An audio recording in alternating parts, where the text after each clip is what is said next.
Wake up, gamers, because you're listening to the Big Think Dimension with Dan and Bob Video Games. Flawless intro, as always. Of course. Chris Wolfhard. Are women bourgeois? And Dr. Aggro. I think I may have leaked. Here on GigaBoots.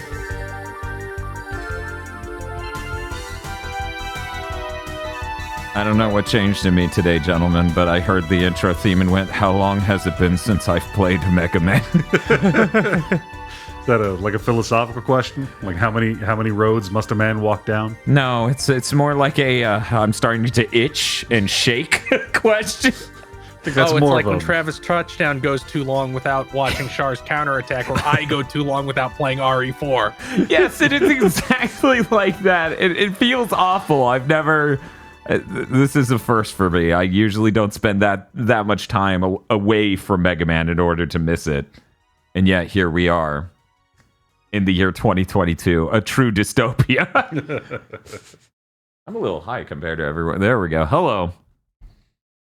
Video games. We played them. What? Bob and I streamed 54.7 hours across 6 days. Yes. What is wrong with you? Armored Core Month is going to end on schedule. It is a fucking miracle. Holy shit. You know, I remember you saying more realistically 2 months, and then I guess surviving always low on Dan Video Games priority list. I'm like, well, if I just eat this in one bite, it's like, imagine, okay, you know when people are like, I can't balance my budget. You know, that meme of just like, I spent this many millions of dollars on scented candles. It is somewhere between that and the I can carry in all the bags from the grocery trip in one trip. I can do that in one trip from the car just fine. But for life management, where I'm like, I can probably escape Niceville sooner if I do 2 theme month lengths of content in 1 month. It was kind of like that. That sounds like content value. Yes, it has been. So, since last Big Think, we have beaten... Bob's eyes roll up into the back of his head. Since last Big Think, we have beaten Armored Core... Oh my god. I'm like, this can't be right, Bob. Okay. Nexus was last Friday, right? No.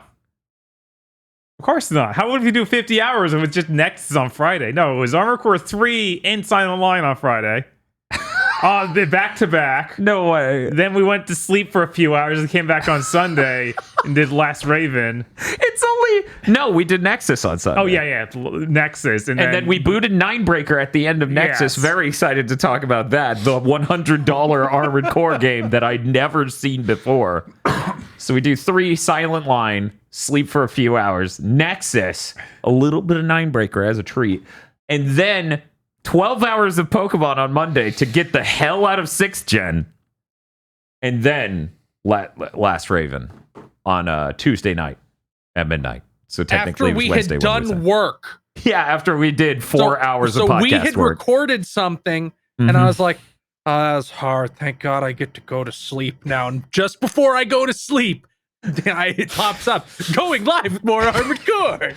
At a certain point, every time I opened my phone to check the time, there was an announcement of a new Armored Core stream. It's like just knocking on your door. Hello, have you heard of our Lord and Savior, Armored Core? Look, we need to escape the PS2. They made way too many of them on there. It was stagnating hard. I gotta tell you guys, there was a secret moment that happened on stream, but maybe wasn't absorbed completely. Like, I feel like it's really hard to appreciate if you weren't here in person. But during one of those Armored Core streams, and I can't even tell you which, I can tell you it wasn't Last Raven, but that's it. Okay? During one of those, Mormons come and knock on the door. Oh, yeah, I think that was Silent Line. It was probably Silent Line. I answer the door. We have an RGB light in the background doing its color cycle and all this shit. Bob is clearly in view of the door holding a controller, and I step outside and I'm like, hi, how can I help you? And they're like, we just want people to study about our Lord Jesus Christ. I'm like, I'm working. And then I open the door and go back inside. to a psychedelic RGB lit room as Bob's holding a PS2 controller. I'm like, I'm sorry, we're gamers in this house. Get the fuck out. You are the people they tried to warn me about in Sunday school. 100%. I feel like you're in a chick track somewhere. I'm sorry, I'm playing a video game where I murder people who are in unions for the sake of corporations that will soon screw me over. And then they're like, oh, I see you understand American evangelicalism. And then they leave. Exactly. If I just explain that. Now, Dan, I have an important question about all these Armored Core games. Uh-huh. How many of them are about breaking a cycle?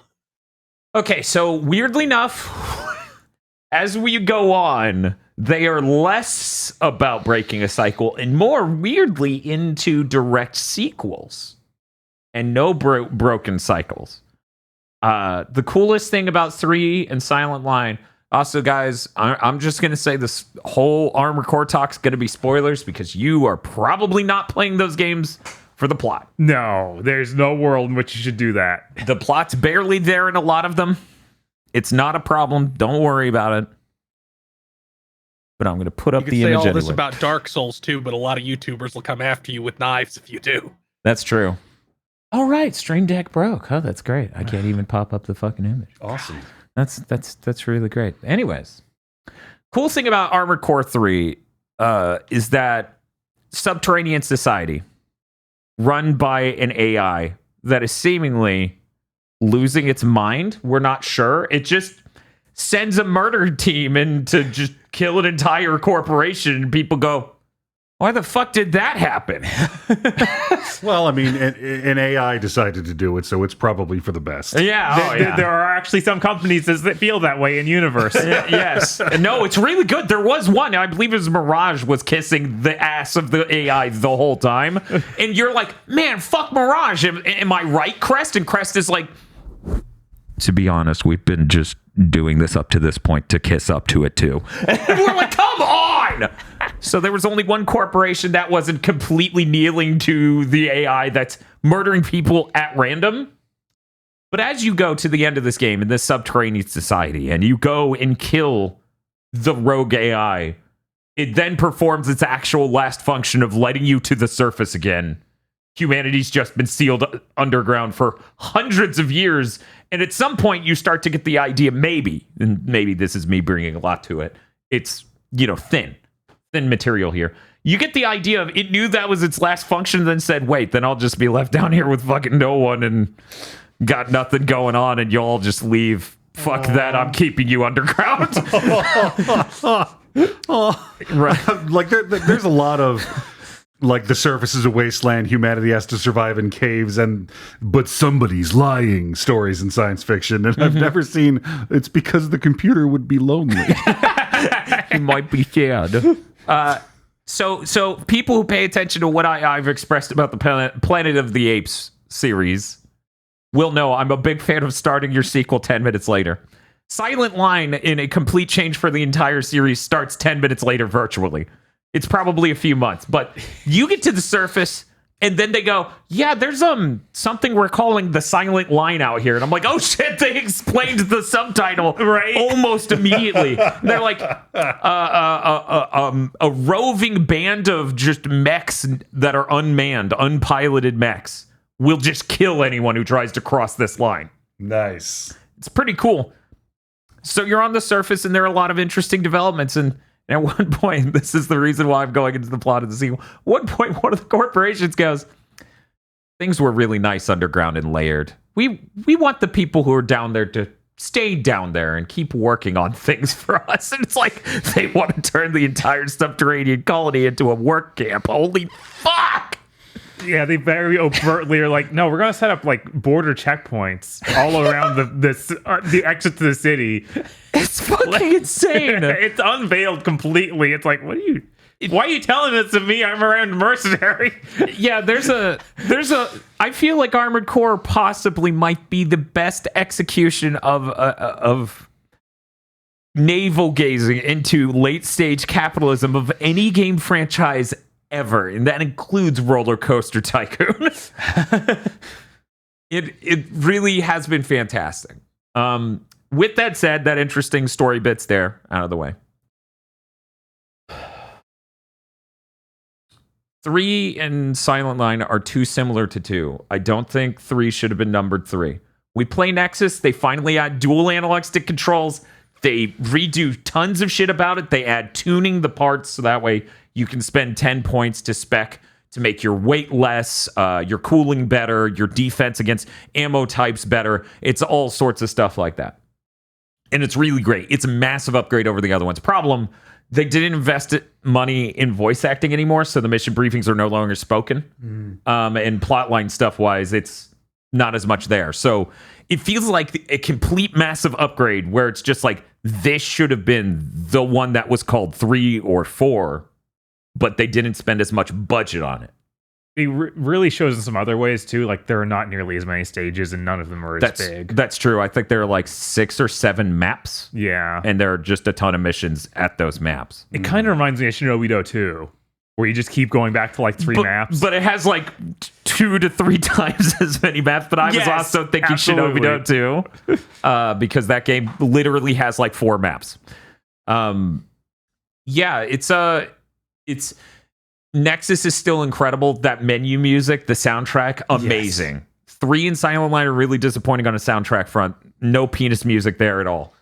Nexus, tons of dick everywhere. You know how you can become a criminal in 2077? Getting cock. God. That Twitter video is going to live rent free into my head until I die. Anyways. And that was a great experience. But I knew, long before we stepped into the arena, that would be the last good one on the PS2. So, at the end of Nexus, we're like, we're just going to check. Let's just check out Ninebreaker. Now, for people who don't know, Ninebreaker is named after Ninebreaker, the man who defeated Nineball, who I keep calling Nine Balls. He is a legend.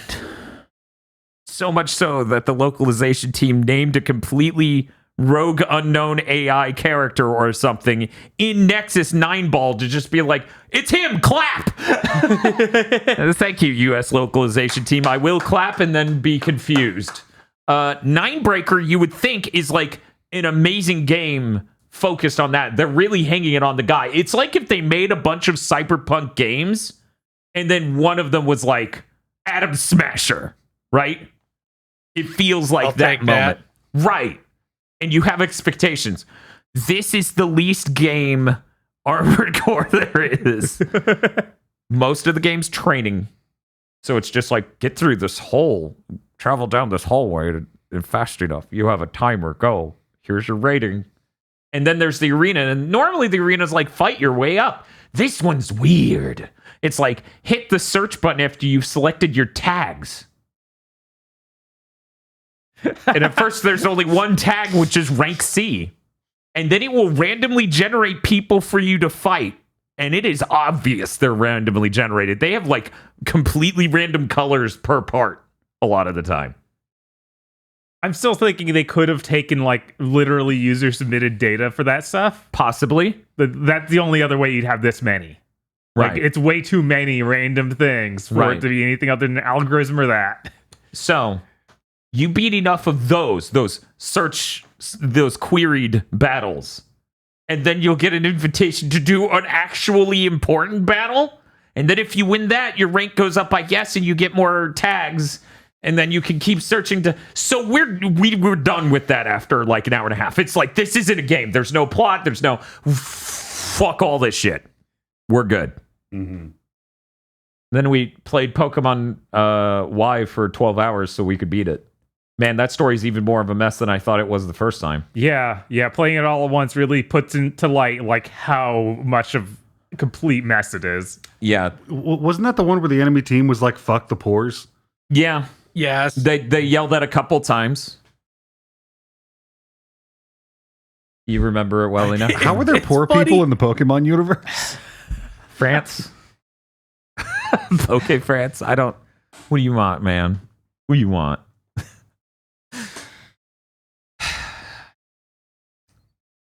for people who misconstrued my comments last week, who don't understand the bar on which I operate, there was a trader outside of a town that killed 3 of our Pokemon because we didn't have type coverage, and that incensed me.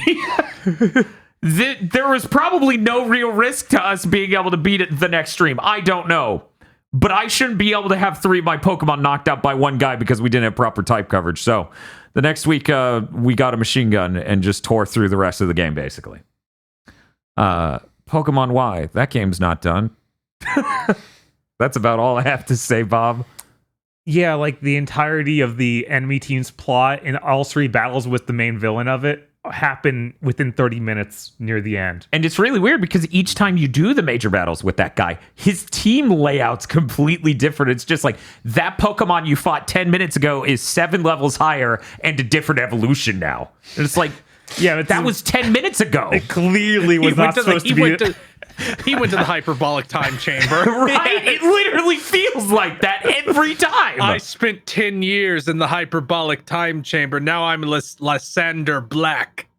and then you do that, and you go to the Pokemon League, because this is before you beat the 8th gym, even. Yeah. So you then go there, and the champion's like, oh, good job handling that stuff. It's like, where were you? Why did you do nothing? Oh, well, I'm the champ. It's so sad that I feel like the only time the champ like intercedes is like Lance sort of in second gen. Mm-hmm. Which, then and he shouldn't have. He should have been on a mountain somewhere, staring off into the distance, waiting for someone to challenge him. Then there's Alder in 5th gen who just gets rinsed. Yeah. Which I'm like, when you fight him later, I'm like, how'd you get rinsed? Because he forgot all of his moves. He didn't battle for like 30 years or something. Yeah, so that reinvigorated him. Yes. And nobody else ever again. Here's the thing, though. And while your comment is objectively wrong. Oh, and I guess Leon tries in fucking Sword and Shield. Yeah. What little story that fucking game has. Yes, And Steven tries. Yeah. This is the worst it's ever been, in my opinion. I think even Cynthia and Alder and everyone else shows up and matters more in the story than Diantha did. I think the weirdest thing is that Diantha is introduced as being a friend of Lysander and should be there in the conflict at all. Right. Instead, she just vanishes from the story after being introduced in the first 6 hours, maybe? Yeah, I think 5? in the first 2 hours. She's in the main city, yeah. As soon as she gets to the main city, you see her. She's like, hi, I'm friends with Lysander. Anyways, goodbye. And then she just fades away. Yeah, no one can Also, notice that Lysander's clearly racist. Also, there's one of the Elite Four is supposed to be a member of Team Flare, and it just never comes up. Yes. Yeah. Yeah. There's so many plot threads that aren't done. Look, Bob, Lysander was obviously a racist, but people didn't want to ruin the good vibes. Yeah, it's clearly. They're having a good Twitter space. Somebody pointed out he's obviously a racist, and everyone's like, come on, man, you're ruining it. You're ruining the vibes. I really respect Lysander and you. Listen to his Twitter space. Why the poor need to be extinguished. Parentheses. Prizes PS5. Also, a weird thing I forgot about completely because it only comes up once. His plan isn't just to kill every human except for the Flare teams. His plan is to kill every Pokemon ever. Yeah, to summarize it, he feels bad for Pokemon suffering, so he's going to kill literally all of them. Yep. Wow, and this isn't the PETA team. It's right? It's like somebody did a whole lot of drugs, played Final Fantasy X, and is like, I need to make this villain. Okay, we need to make a new Pokemon game. What is the enemy team trying to do? And you're looking at your list and you're like, steal Pokemon. No, we did that. Free Pokemon? No, we did that. We're down to kill them all and sex them all. Very excited for 9th gen. I'm like it's that or make delicious food out of them. Hearing you talk about how X and Y is just obviously unfinished. Yeah. It's like, so by pattern recognition, 6th gen was bad. And then 7th gen was really good. Or 7th gen was pretty good. Then 8th gen was bad. So by pattern recognition, Scarlet and Violet should hopefully be pretty good. Seriously, yes. That is a solid formula, and based on the trailers and everything, this is going to be the best one in a while, for sure. Scarlet and Violet are going to be so good. I'm so excited. But yeah, no. My theory going back into Pokemon 6th Gen was that by having the scope in mind of the entire franchise, except for 7th Gen. People know I haven't beaten 7th Gen. Very excited to start our journey next week on that. But with the whole franchise in scope, and Sword and Shield over here, and 5th Gen over here, and it now not being a surprise that there's a drop from 5th Gen to 6th Gen that's one might describe as meteoric. Knowing that's coming on the roller coaster, that there would be ways that I would appreciate it that were new, that were not completely overcast by these other problems. And these other problems would be less unexpected and thus less jarring to... No, I am now convinced this is the worst gen. Sword and Shield, way better than 6th Gen. Because there's any reason to go to it. 6th Gen is just a terrible version of a Pokemon game we saw way better in 2D numerous times before it came out. I do not know why I would ever go to 6th Gen. Yeah, it's such a shame that so many people came back for 6th Gen because it's like, it's the real 3D one. And then they came, and then those people were like, looked at Sun and Moon like, oh, this is the actual first 3D one. Yeah, I've told the story a billion times, so I'm just going to say it really quick. This was fucking X and Y was the first time I could convince my brother to come back and play Pokemon again since 1st Gen. And the fact that it was just like, here's Viridian Forest again. You like a Kakuna? Anyway, here's your Bulbasaur. I'm just like, I don't know why it's doing this, Steve. I swear to God. It just never happens. Kanto! And everybody just starts clapping. Yeah, so coming back, I'm actually even less happy with it than I was then, I guess. I'm very excited for Sun and Moon. I'm very excited for Sword and Shield.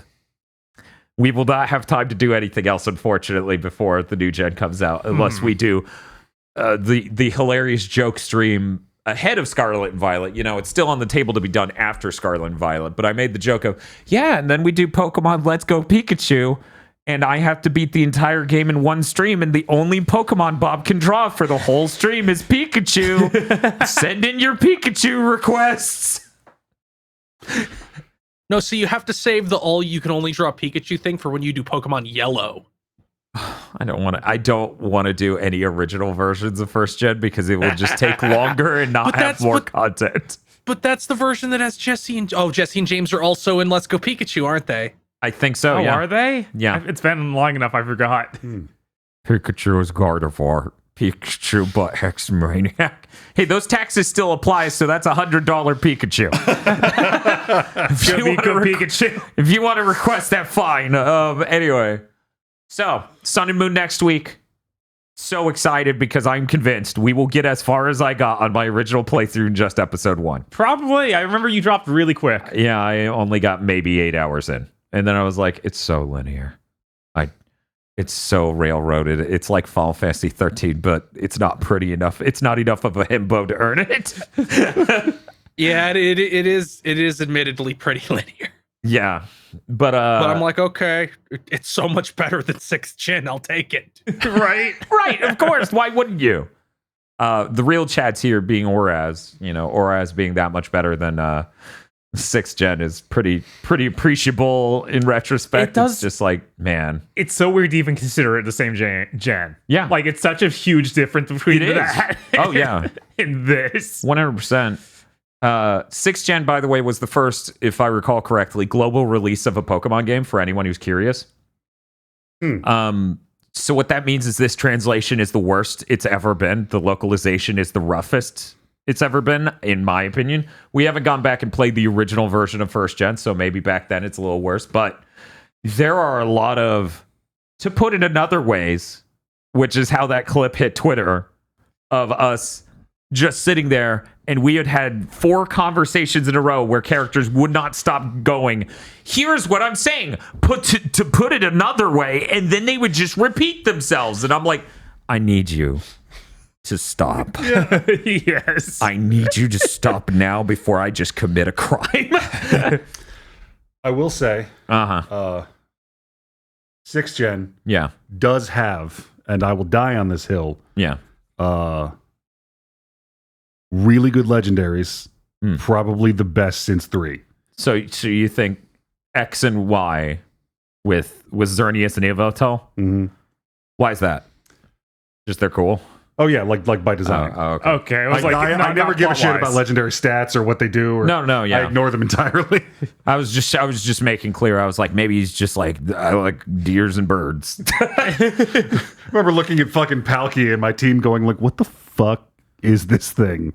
Why does this exist? 5th gen has some great legendaries. The problem is it has way too many. And it's just like, here are 4 deers, 3 cloud gods or 2 cloud gods. Yeah, I was I'm trying to remember any of the legendaries from Black and White. I'm like, you get Reshiram and Zekrom and Necrozma. I'm just kidding. 7th gen has really good legendaries, the cover ones especially. Bob, have you seen that thing that's going around where it's if you stick the cover of Ultra Sun and Ultra Moon next to each other, they actually form Ultra Necrozma's face No. at the seam? Huh. I'm like, oh shit, that's actually really cool. Fuck. nice. Unfortunately, I think that's the one gen where we only have one copy between me and Tosh because I didn't get the Ultra. I didn't beat the original. Why would I get that? But yeah, no, it's really cool. I'll see if I can pull up an image just to show stream chat in a bit. What's up, Bob? I'm trying to remember the legendaries for Sun Moon, weirdly. Oh, okay. Yeah, now I got them. Okay. Yeah. Lion in the bat. Right. Yeah, they're pretty good. Is that Solgaleo or Solgaleo a different? No, that's Solgaleo. Solgaleo And Noivern. no, we weren't again. Yeah. Zubat. Mega Zubat. But yeah, I'm very excited. So then we played Armored Core Last Raven. Now, for people who don't remember the story, I bought this game at a GameStop for a budget-ass price in 2006.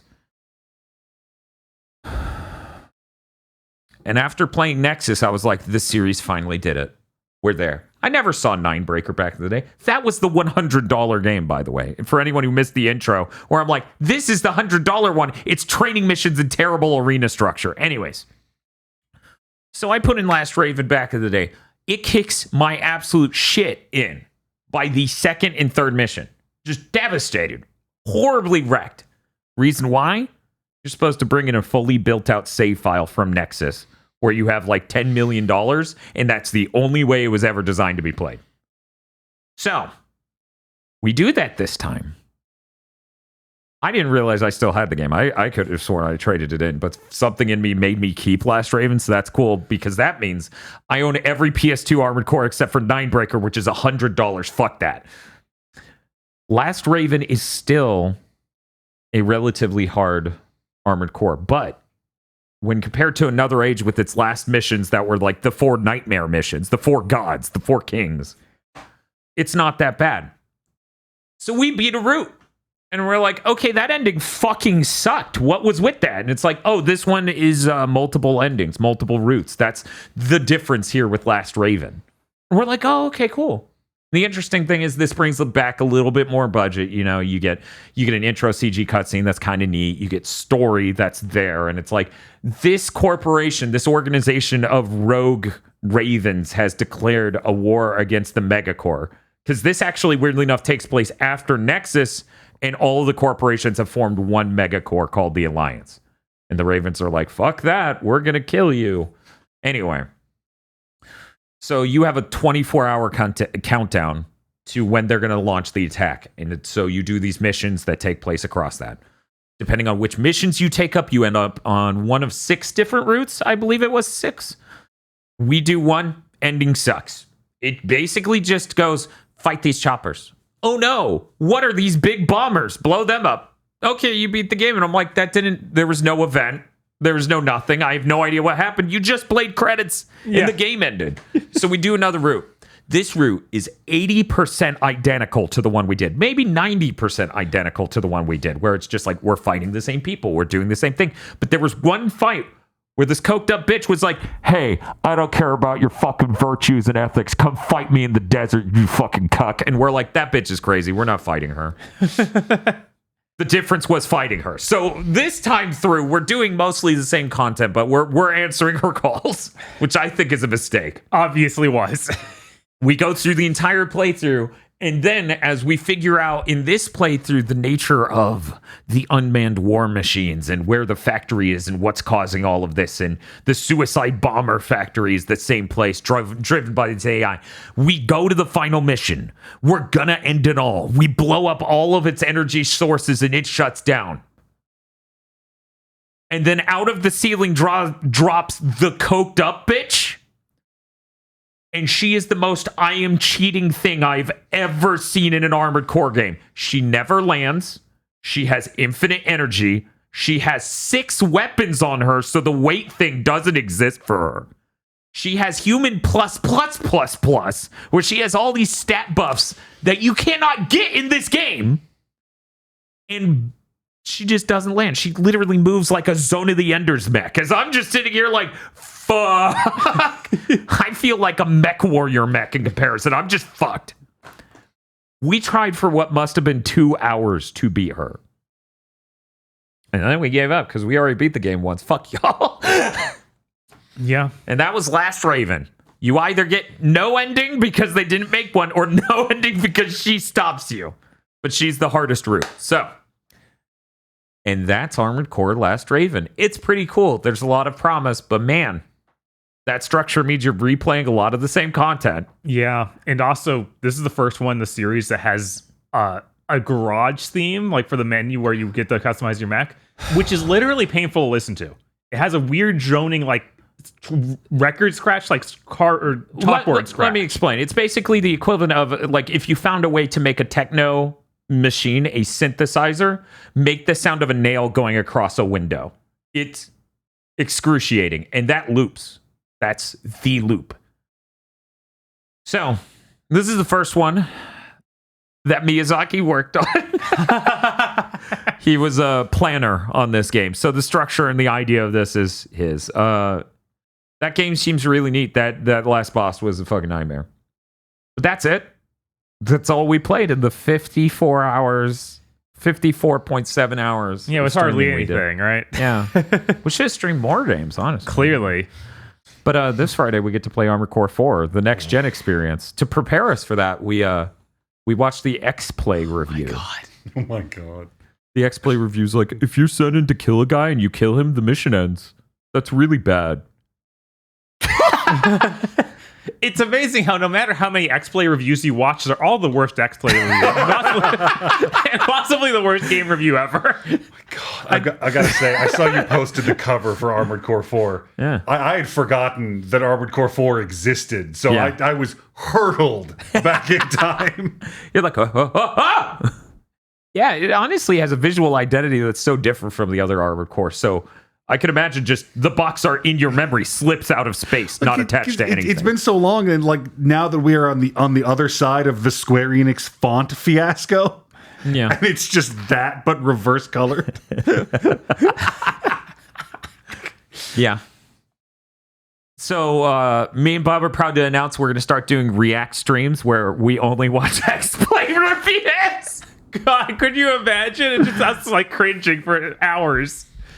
It would be pretty funny though. I'm just fucking angry drinking out of a flask. Okay, how many X-Play reviews have you guys watched? Dude, I don't. Okay, so a lot. I've Yes. seen at least 24 because I watched it back when I was trapped in the middle of the woods with nothing better to do. How do they stack up to 2010 era YouTube movie reviews? Are they the exact same, just without skits? I would actually say they're a little worse. That sounds insane, but a little worse, yeah. Because it's like listening to a person who's never played a fucking video game explain why a game is gay. That's how it feels. Yeah, that's how it comes off. That's how every it feels time. every fucking time. It's like every script is sent through a comedy writer who's never played a video game. And has like an organ that most of the rest of us don't have that injects bile into their personality. Yes. where they're just like, okay, Morgan Webb, you did not enjoy this game. So there will now be 10 million penis metaphors about the game and its performance. Armored Core, I need a game that can perform for more than 1 minute at a time. I don't want to go disappointed looking for another game after the short, not enjoyable experience. It was bad. It was truly, truly bad. It takes a lot for me to be like, I think it's worse than 2010's movie. It's constantly depressing how we as a culture, gamers, kind of deserve everything everyone thinks about us. I blame XPlay. And GameFAQs. All of G4 feels like something done to gamers, not by gamers. Yeah, no, That's true. G4 was branded upon us. Yes. That's true. The fact they bought Death Battle XPlay reviews versus Doug Walker's review of The Wall. So, very excited for Armored Core 4. I have not played that game since it came out. Let me check You the still clock. haven't gotten to 4? There's still a 4? Yeah, there's Yeah, still it's one tomorrow. Sorry. What is this, Assassin's Creed? Let me explain. I'm very excited to stream the 11th Armored Core game on Friday. Armored Core 4. Armored Core times New Roman. Very excited. For people who don't know, our plan currently, let's see how that goes, is 4 on Friday and 4 Answer on Sunday. 4 Answer is actually directed by Miyazaki. Yeah, his first directed game, I think, right? I believe so. Something like that. Yeah. I didn't know this was a thing. Not Hayao Miyazaki. Miyazaki from Dark I Side. understood that. I didn't, God damn it. No, I didn't know 4 Answer would. Yeah. I haven't heard of anything past 4. Yeah. There might be a reason. I don't know. People say 4 Answers like the best one of these. Yeah, literally everyone's saying that. So I'm really excited for 4 Answer. I have a very, very vivid memory of you being excited for Armored Core 4 and me going, what the fuck is Armored Core?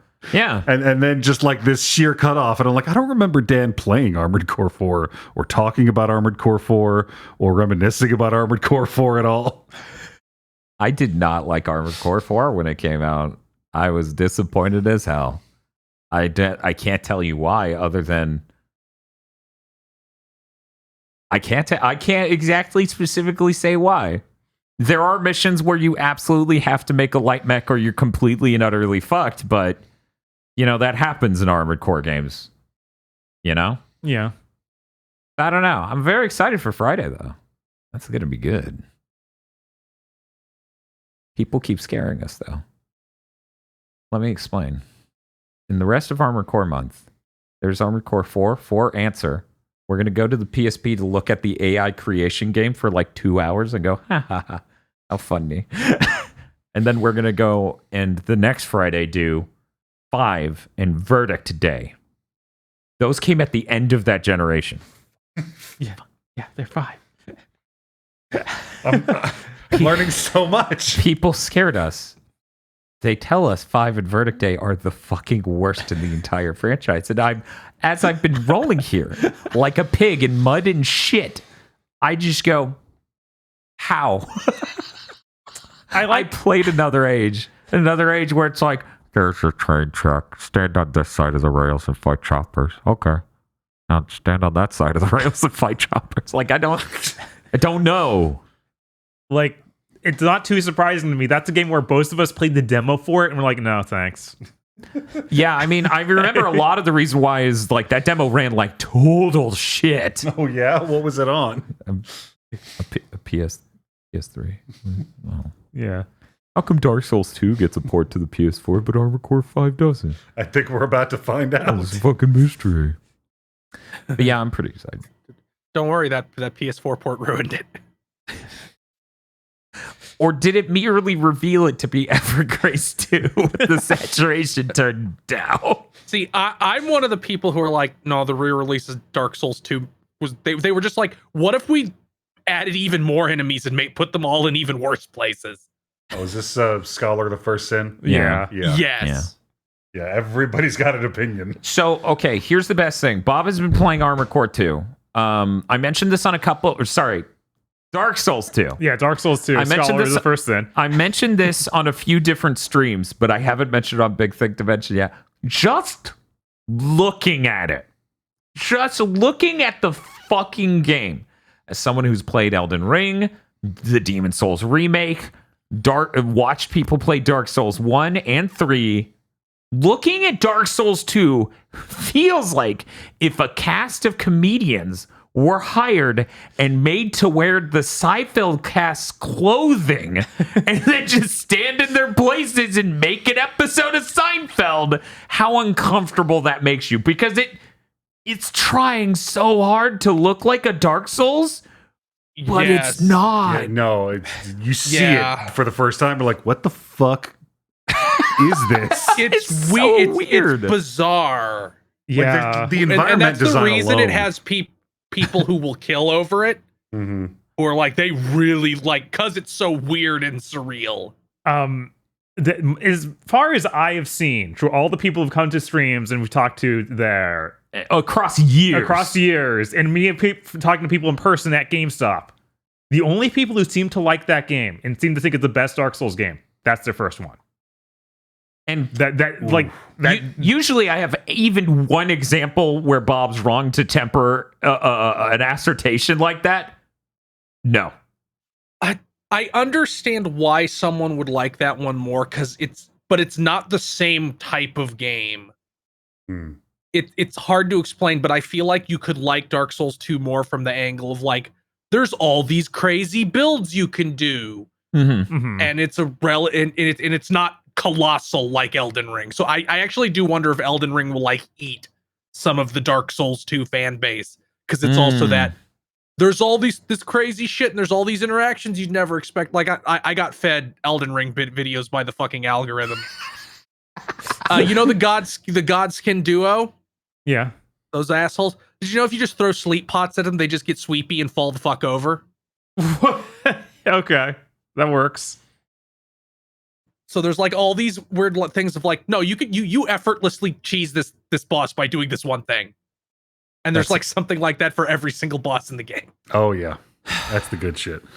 But yeah, I sitting here this far into Armored Core month, having said, I wish Dark Souls fans would ever play Armored Core, because it's like literally or any other FromSoft game, or any other FromSoft. Yeah. I realized that there's no bringing them over to my side. So the only thing I could do is invade their side. So I'm here to announce for $30,000 stream goal. No, I'm just kidding. But yeah, that's it. That's it for me. That's all I played. The Call of Duty beta went back up, so I get to play that. I need to get this out here right now. That doesn't look like a real game. That game looks so fucking incredible. It made me feel like some of the absolute top of the line Sony shit, like Horizon Forbidden West, where you're just like, how the fuck is this fucking real? That looks fake. He's hitting the buttons and it's doing shit.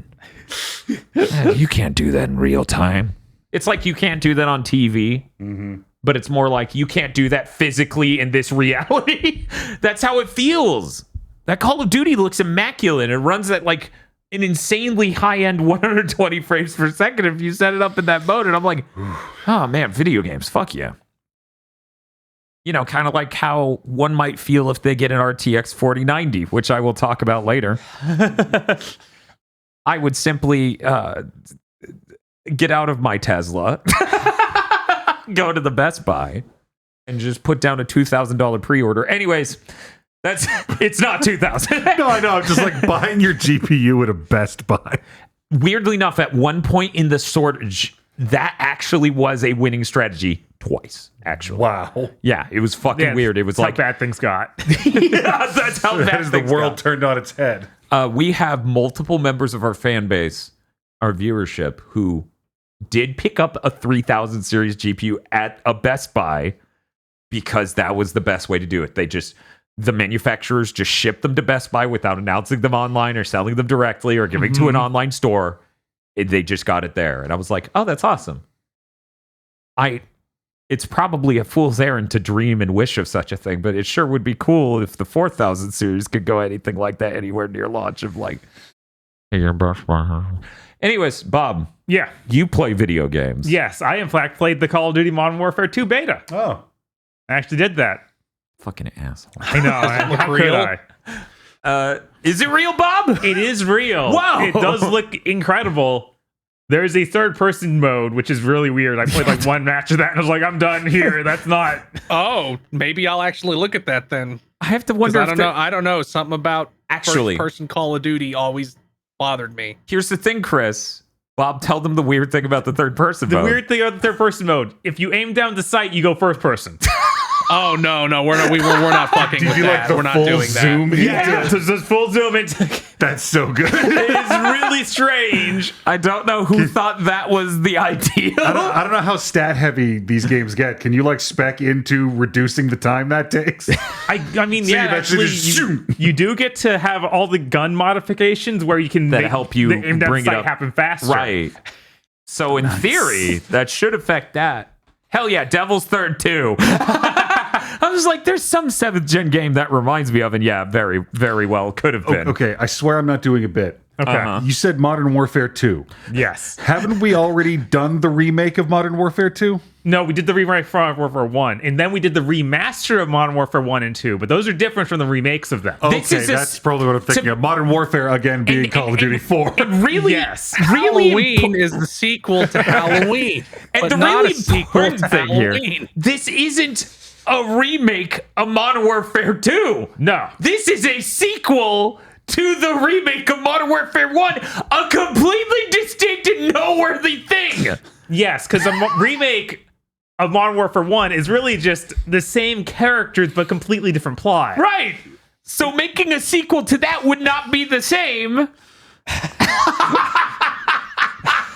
I'm thinking back to like 2006 and like trying to imagine COD bros back then dealing with this kind of weird ass, because this is some JRPG bullshit. It is.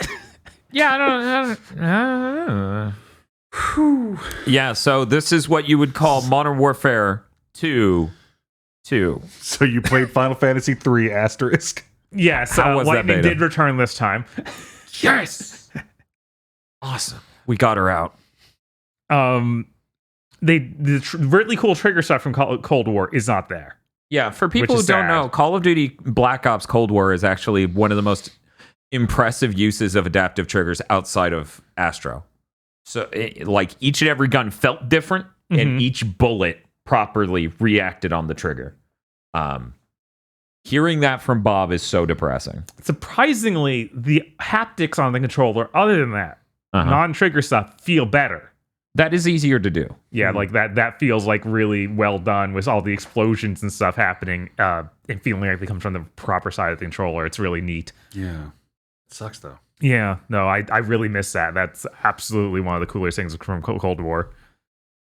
It's got that thing where you can aim down the sight, and then if you're next to a wall, you mount on it like Killzone 2. You can like hit a button and you steady your gun with the wall. I feel like another Call of Duty has done this, but I'm not even sure. I'm not sure. Because my head just jumps all the way back to the Killzone paradigm. Yeah, that's fair. But that's pretty cool. It lets you get like some better vantage points and stuff. Right. It also adds, how you can normally do the climb, or like you climb over small things. Now you can like grab a ledge and peek up over it and shoot. Oh, Yeah, as long as you have like so a pistol. something that's like this high, you Yeah, can like properly really- go, wow, huh. Yeah, so you can climb up things. There's a lot more verticality because of that. I'm sorry. I'm just imagining it. Fucking U.S. Marine Corps motherfuckers hanging by his elbows on something that's this high. So from behind, his legs are just dangling and his ass is hanging out. I'm sure it looks very funny from the third person. I didn't try it on that. Man. Okay. All right. That's cool. And another weird thing they changed is perks. Now you pick 4 perks total. I don't want... okay, go ahead. Go. The first 2 you just have at all times. The next 2 unlock throughout the match. Like you unlock the 3rd one after so many kills or so many point racks up. Oh, okay. And those are. It seems that they put more powerful perks to something like that, so they don't need to balance them as hard. Like, okay, so it's a division of things where the things that are ridiculous will unlock later in the point scale. Yeah, like the going down and then be able to shoot people while you're down for a second before you bleed out. That's now like one of the highest end things. I'm trying to remember what they called that. Second wind or something? Something like that. Okay, so that's one of the highest ones? Yeah, because I think they realized that's unbalanced. And they previously, this stuff has just been removed before.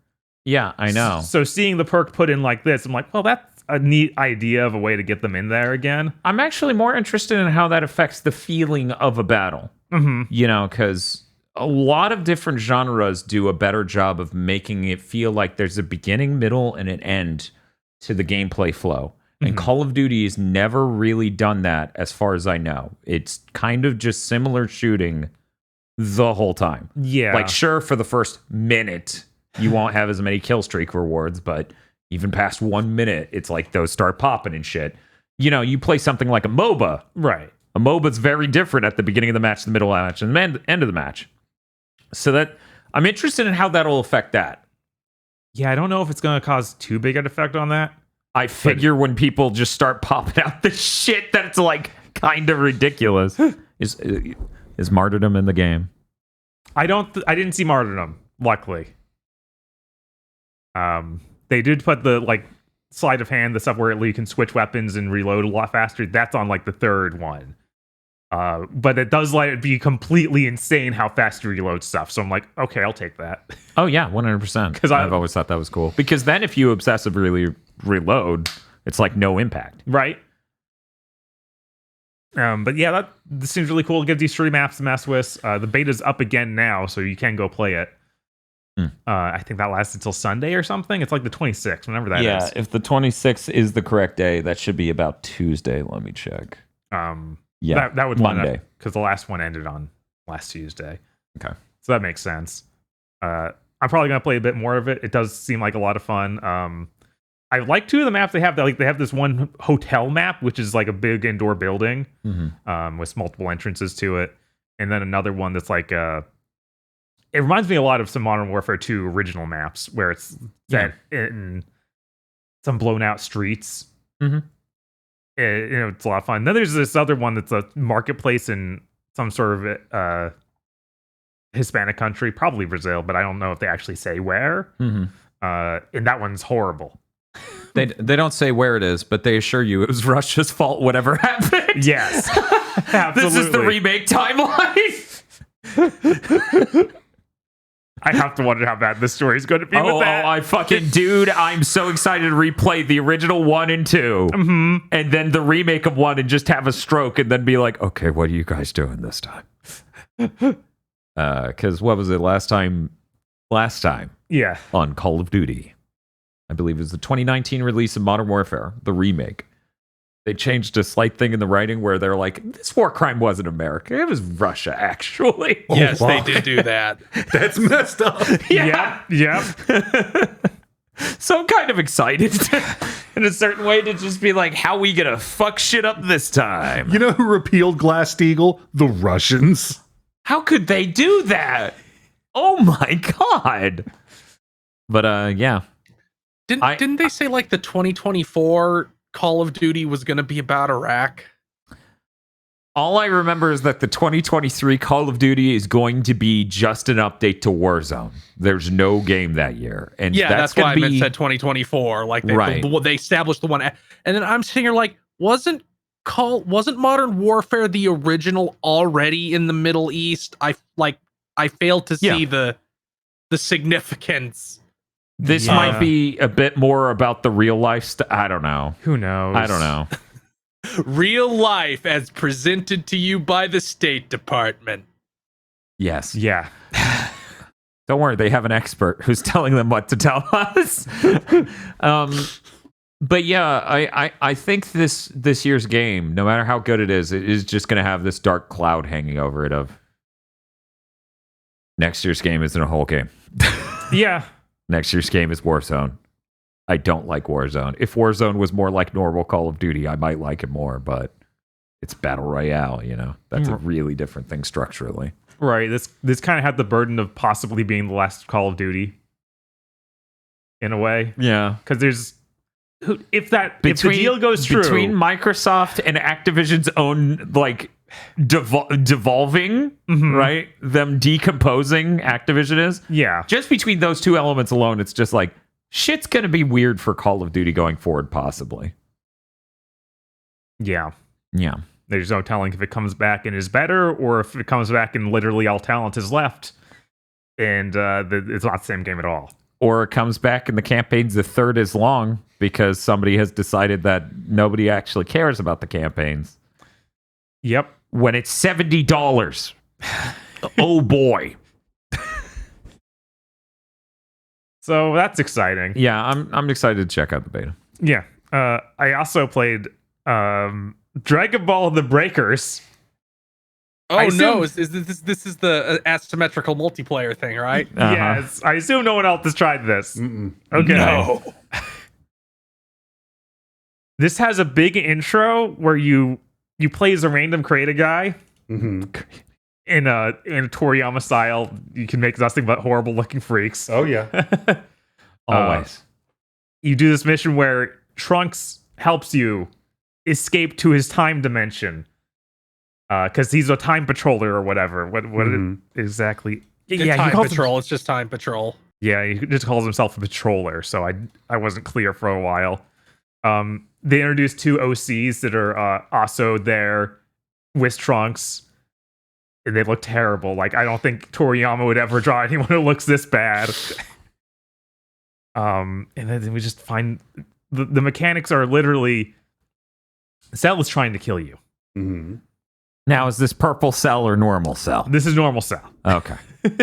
He starts in like first form, unevolved Cell, and then throughout the match, he levels up and gets bigger and bigger.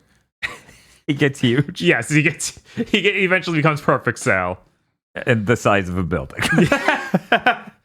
But it's 7 people running away from Cell and looking for stuff in the environment. The whole thing is just around finding these keys that are time keys of some sort, and then activating the time machine with them to try and escape from this weird parallel dimension that's being wreaked havoc on by Cell. It's strange and doesn't seem very fun as you wander around this map that is gigantic. Like, this is the size of a like Battle Royale map, and you have 7 guys. You can clear up, you can move around pretty quickly. Like, you have a jump pad you can throw down, and you have a grappling hook. But it's still just, man, I'm just looking for boxes. I'm scattered around this map hoping that I get something that'll either help me move faster around the environment, or you get bazookas and stuff. I assume you could do Cell with that. I didn't even run into Cell. I lost the match because once in a while throughout the match, like their equivalent of zone shrinking is Cell gets to choose a giant section of the map that just blows up. So instead of having like a clear zone, you're trying to like it's narrowing down. And you're trying to get through. It's just a gigantic chunk. So you could well be in that section, a giant chunk that's going to die. I never expected this experience to be simulated in a Dragon Ball game. Of you were in that part of town, idiot. Do they not give you time to get out of the zone? It gives you a little time. Not enough, and I couldn't find a good clear map. Does Cell? Okay, do you know what Cell does to do that? Does he do like a cool like? And then I think he does like a Kamehameha. Okay, yeah. I don't know. I'm a big fan of like Saiyan Saga people doing weird like this shit, and then it explodes. Yeah, it needs Nappa. We just need Nappa. Yeah, we need Nappa. It would be really great. It's like all the biggest threats in Dragon Ball: Frieza, Cell, Nappa. Ooh. I mean, at a certain level, it becomes academic. I mean, if you're a farmer, Nappa's pretty scary. Yeah, to a farmer, Nappa and Frieza are effectively the same. Right. You know. At a certain point, it's just how long does it take him to walk to you to kill you in one hit? The beta has a giant poster of Oolong just up in the main area. So is he the like next a villain? wanted poster? No, it's like it just says open beta and has Oolong looking at it. Oolong's actually in the game. Bob, they were trying to find an image to stick next to the word beta. After you get introduced to OC people, you get teleport your time again in tutorial, and you meet Bulma from original Dragon Ball and Oolong. So they come back to the time patrol center with you. Sure. I'm sorry, I just keep thinking of fucking Power Rangers. Go ahead. Yeah, that's fair. I think the only thing that was really positive about this is when you queue up for a game and find one, your character just gets sucked into a portal, which is very funny. Nice. Other than that, I'm like, yeah, this is really weird. I wonder if you'll find an audience here. I realized that. Listen, when you're legally obligated to ship a game based on this IP every single year, or you lose that IP license, they can't all be winners. In fact, none of them can. I do still Fighters want to was try a winner. Fighters is the winner. Like you could tell me to my face this game is terrible all day long. Yeah. But my heart won't believe it until I play it. You have to go Same. play it. Yeah, that's what I was gonna Absolutely. say. Like I played fucking Dragon Ball Z G-Muds back in high school. Like I realized there's a certain level Dragon Ball operates on that makes brain chemicals go, where it's just like, oh, the number went up. I think the funniest thing in this I one, got some power levels. you can find a dragon radar to help you find these keys. Okay. Are they Dragon Key? Dwellman Republic comes with Dragon Radar, okay? Oh, now it okay, finds sure. keys. Yeah. It's hilarious because your main character will you go first person for this. The old game is third person. You go first person. His hand is completely still. Absolutely still, like you're playing Chex Quest or something. You're just slide around with it. You're just an undead ghoul. It's so unbelievable. Beautiful. You do get to play as Farmer with shotgun, right? No. No? No. I thought he was in this game. Not that I've seen. Maybe you can make him, but I didn't mess with the character too much. I saw people made some really weird stuff. I've seen enough Xenoverse to... Yeah. He just got confirmed he's Okay. DLC, says chat. Oh my god! That fucking rules. They didn't want to unbalance the game by adding in the shotgun too early. It's a level 56 on our battle pass. The other things I played this week, I think other people have played. Like, anyone else play Wolong? I played Wolong. Okay. I didn't. So at least we got Chris and me. This game sure is weird. Yeah, based on unless they put out another demo that feels significantly different from this will probably be the first one of these Team Ninja Soulsy type games I just skip. Yeah, that's 'Cause, fair. Like it feels bad. Yeah, it does feel intentionally bad in some ways. I like the traversal stuff, like the climbing the round mountains and stuff feels pretty neat, and I'm glad they have jumping in. That's neat, but then there's stuff like, and I have to assume this is just a mistake with this demo. I can't imagine it's like this in the main game. But Bob, did you have the experience of where your heal just wouldn't come out? Oh yeah, that's been a problem in all of these. Like all the Neos have a problem where the heal just doesn't work sometimes. You need to match it, but this is the worst it's ever been. Yeah, it feels like in most of the normally in one of these games they buffer it. So if you hit heal and you're in an animation you can't cancel out of, the heal will just come out when you're done with the animation. Mm-hmm. In this, it feels like it just gets eaten, and every animation can't be done with the heal. So you have to be standing perfectly still doing nothing, and then hit the heal button, and then you may heal. You are permitted to heal. Yeah, it's unclear exactly what's causing it not to work as much as it does. Because like you're saying, it feels like it won't even come out when you're just moving. Like not attacking, but moving. And boy, does that dodge feel like shit. Yeah, they did a weird 2-part dodge like Neo does, but for some reason the first part is now this blocking dodge that doesn't move you. It's bizarre. It feels like this really feels like them being like, we want to do something more Sekiro-ish because you have the momentum gauge type deal. Because in this game, you have, instead of a stamina bar, you have what is called the spirit gauge.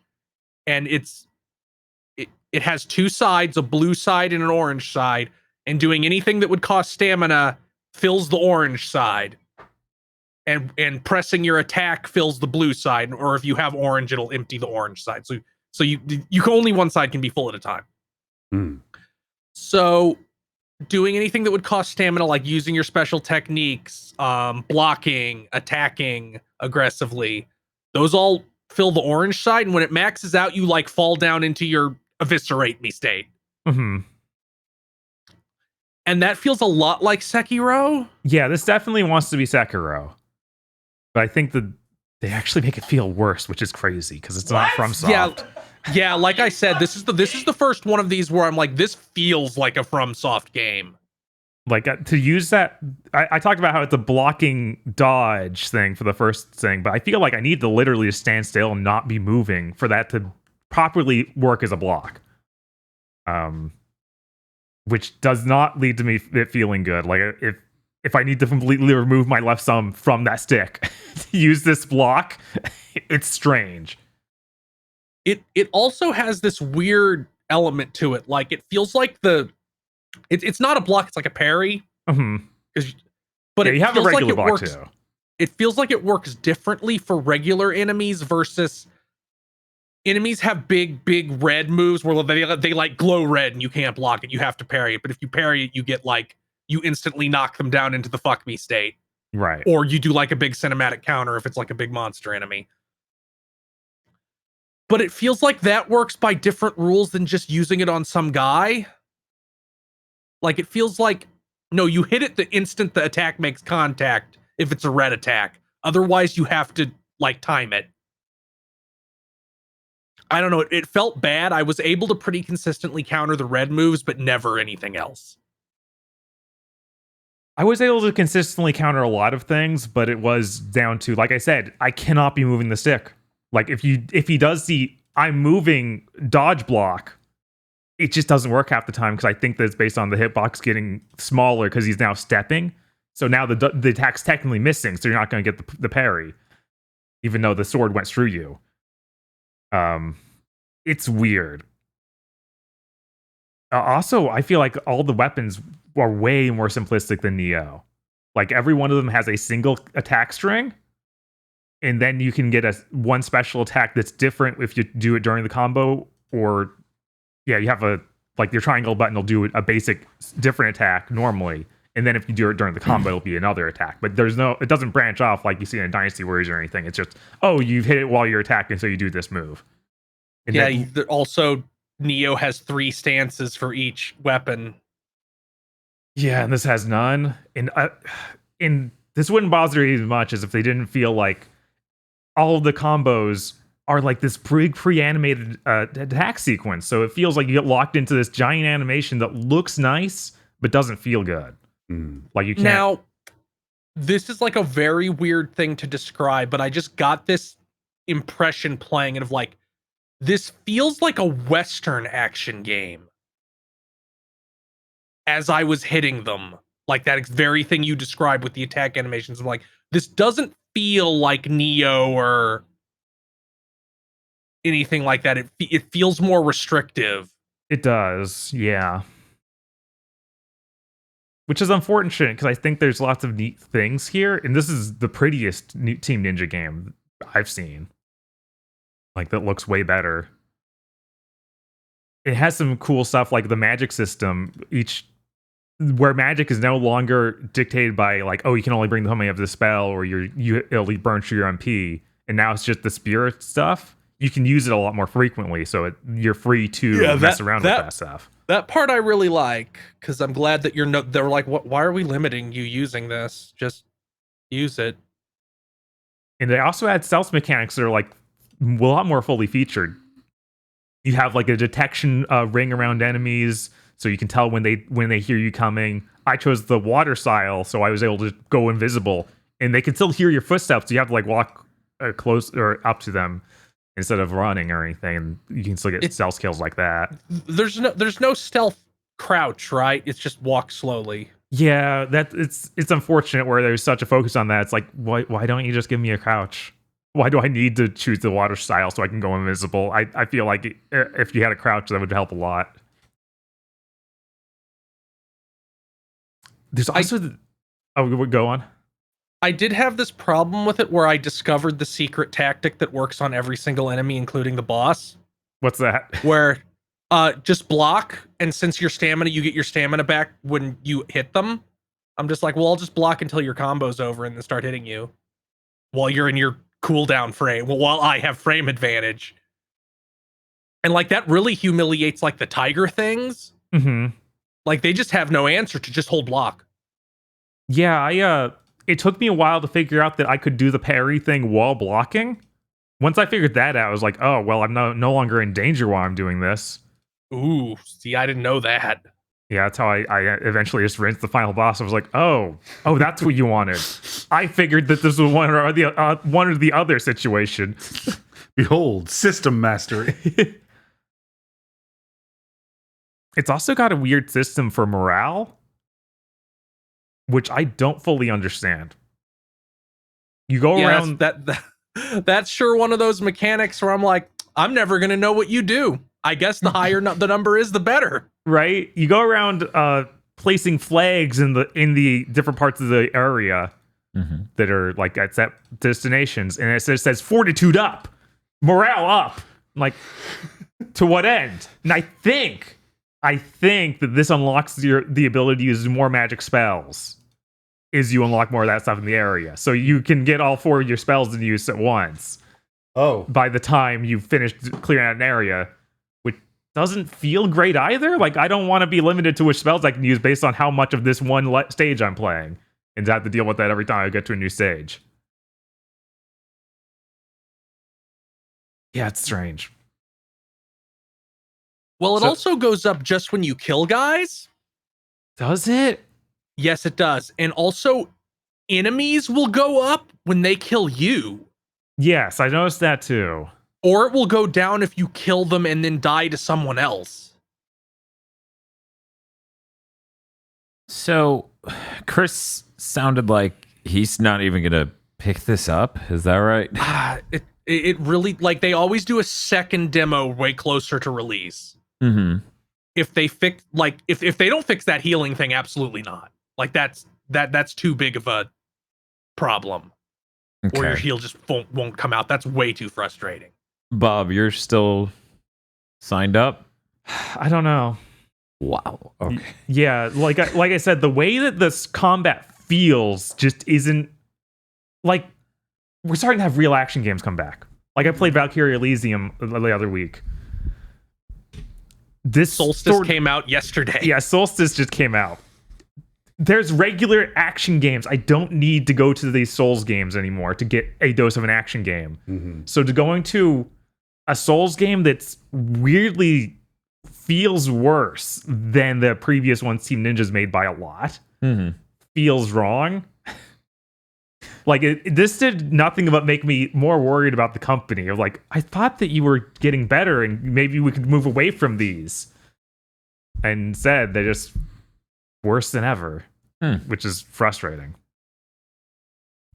So yeah, I don't know. I'll try that second demo, which will probably happen. Yeah, I was actually gonna ask, have they announced when that is? Because sometimes, sometimes they're on top of it. Sometimes they're really crazy, and they're like, "Here's our demo release schedule." At least they do. At least they do those surveys, and I feel like every single one of these has had some glaring scar that everybody went, no, just fix the scar, and they went, oh, we had space blindness, we didn't even see it. Like the original Neo Beta had fucking weapon durability that went down fast. Yes. Man. The weird thing is that Neo Beta also gave you better weapons than I feel like you ever found in the full game. So it was like a give and take. This also has Neo loot again. They can't stop. No. Weapon durability. Oh yeah, we forgot to mention Last Raven lets your fucking mech parts break. Yeah, that sucked. That sucked bad. Finishing a mission and being like, your head was crushed. Being deep underground and your head's crushed so your night vision goes away. Fucking nightmare. Anyway. Yeah. Mechs being a metaphor for the cycle of enforced poverty is just depressing. I think it's pretty great. It's really, just think of it this way, okay? Think of it like cars. No, that's the first thing I thought of. Yeah. Yeah. Uh-huh. I was in my car today thinking about that. I No. was like, yeah, this is like a mech and armored core. I mean, if my car was made out of Gundanium, yeah, that'd be a lot cooler. Well, for you. I don't know about the people you might run into or... Who's a shit about anybody but me? Right? Oh, okay, fair I'm the guy enough. with a Gundanium car. Yes. You should only be concerned about how I feel about things. Good point, Aggro. Did you have any other comments before we move on, Bob? Yes. That does a villain move of giving you a double jump. Okay. Double jump cannot prevent you from taking fall damage. I don't think I've ever played a video game where you can't use the second jump to prevent fall damage. I don't know that exists. Elden Ring was the only other game I played like that. So this is another just villain move of like, we saw what they did and we also took the absolute worst part of the game. Yep. Yeah, see, see, that part specifically gave me this fucking primal fear. Like, what if Elden Ring was so successful it started the cycle over? Yeah. Where it's like, no, everybody has a brain disease again. No, we have to roll back the almost getting back to normal action games. It's like, guys, all these random mechanics you pulled are not the reason people like this game. No, they aren't. But then they get their own fan bases of just broken mechanics piles. It's a lot like how Black and Death Metal came out of Thrash. I said it. Look, I can't argue with that. I'm a reasonable man. The other big thing I played this week was Star Ocean. I also played I'm sorry, that. you're not allowed to talk about it unless you say the full subtitle, Bob. What's the full subtitle of the new Star Ocean? Did anyone else write it down? The Divine Force. Okay. There we go. No, it's weird that you didn't remember. What? There have been so many weird Star Ocean subtitles. Oh, this is the first Star Ocean Let's game see. I've ever played. Which one is okay? 3 is Till the Ends of Time, I think. I think it's just the end of time. Yeah, the end of time. And then 4 is Integrity and Faithlessness. No, or that's is that 5. That's 5. Okay, that's 5. Last Hope, I believe, is 4. Or Last Okay, Hope? yeah, Last Hope is 4. It's Last Hope. Okay. What the fuck?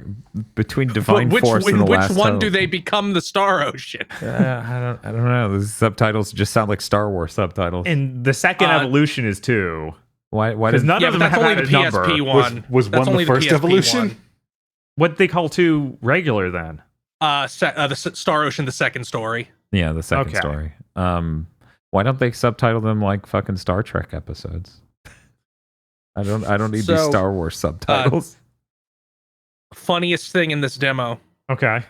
it opens with almost the exact same dialogue that Star Ocean 2 opens with. Yeah, this game really wants to be Star Ocean 2. Is it like select your protagonist first? That's- Which they won't give me. They won't give it to me. They won't do it. I don't. They have to.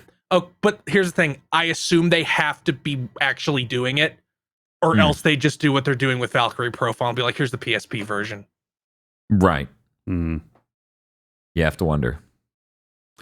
So about that opening cutscene, you think maybe they're going to take another pass at that? No, it's done as far as they're concerned. Now I haven't seen it. Aggro, what's needing some passing? You ever been to the Hall of Presidents? I've seen it. Imagine if you used the amazing power of modern computers to recreate not humans, but animatrons from the 70s. Yeah. They don't know what mocap is over there, Tri-Ace. Or elbows. They've never seen that once. Or elbows. I halfway through the opening cutscene, I was like, "Oh, this is like Star Ocean 4, but with way more budget." Like, watching the lip flaps, like their mouths, their faces look like thick prosthetic foam rubber masks. They do. It's Yeah, really they do. fucked up. That's something about Fucking Ninja Turtles. It's something about trying to convert this artist's stuff into 3D just doesn't work at all. I don't know what it is. I don't know about that because this is the designer of like some Street Fighter characters, right? The character designer on The character designer for original Street Fighter 2, yes. Right. and you look at the 2D art for the main character art for Baird, I believe, the Ken looking fucker.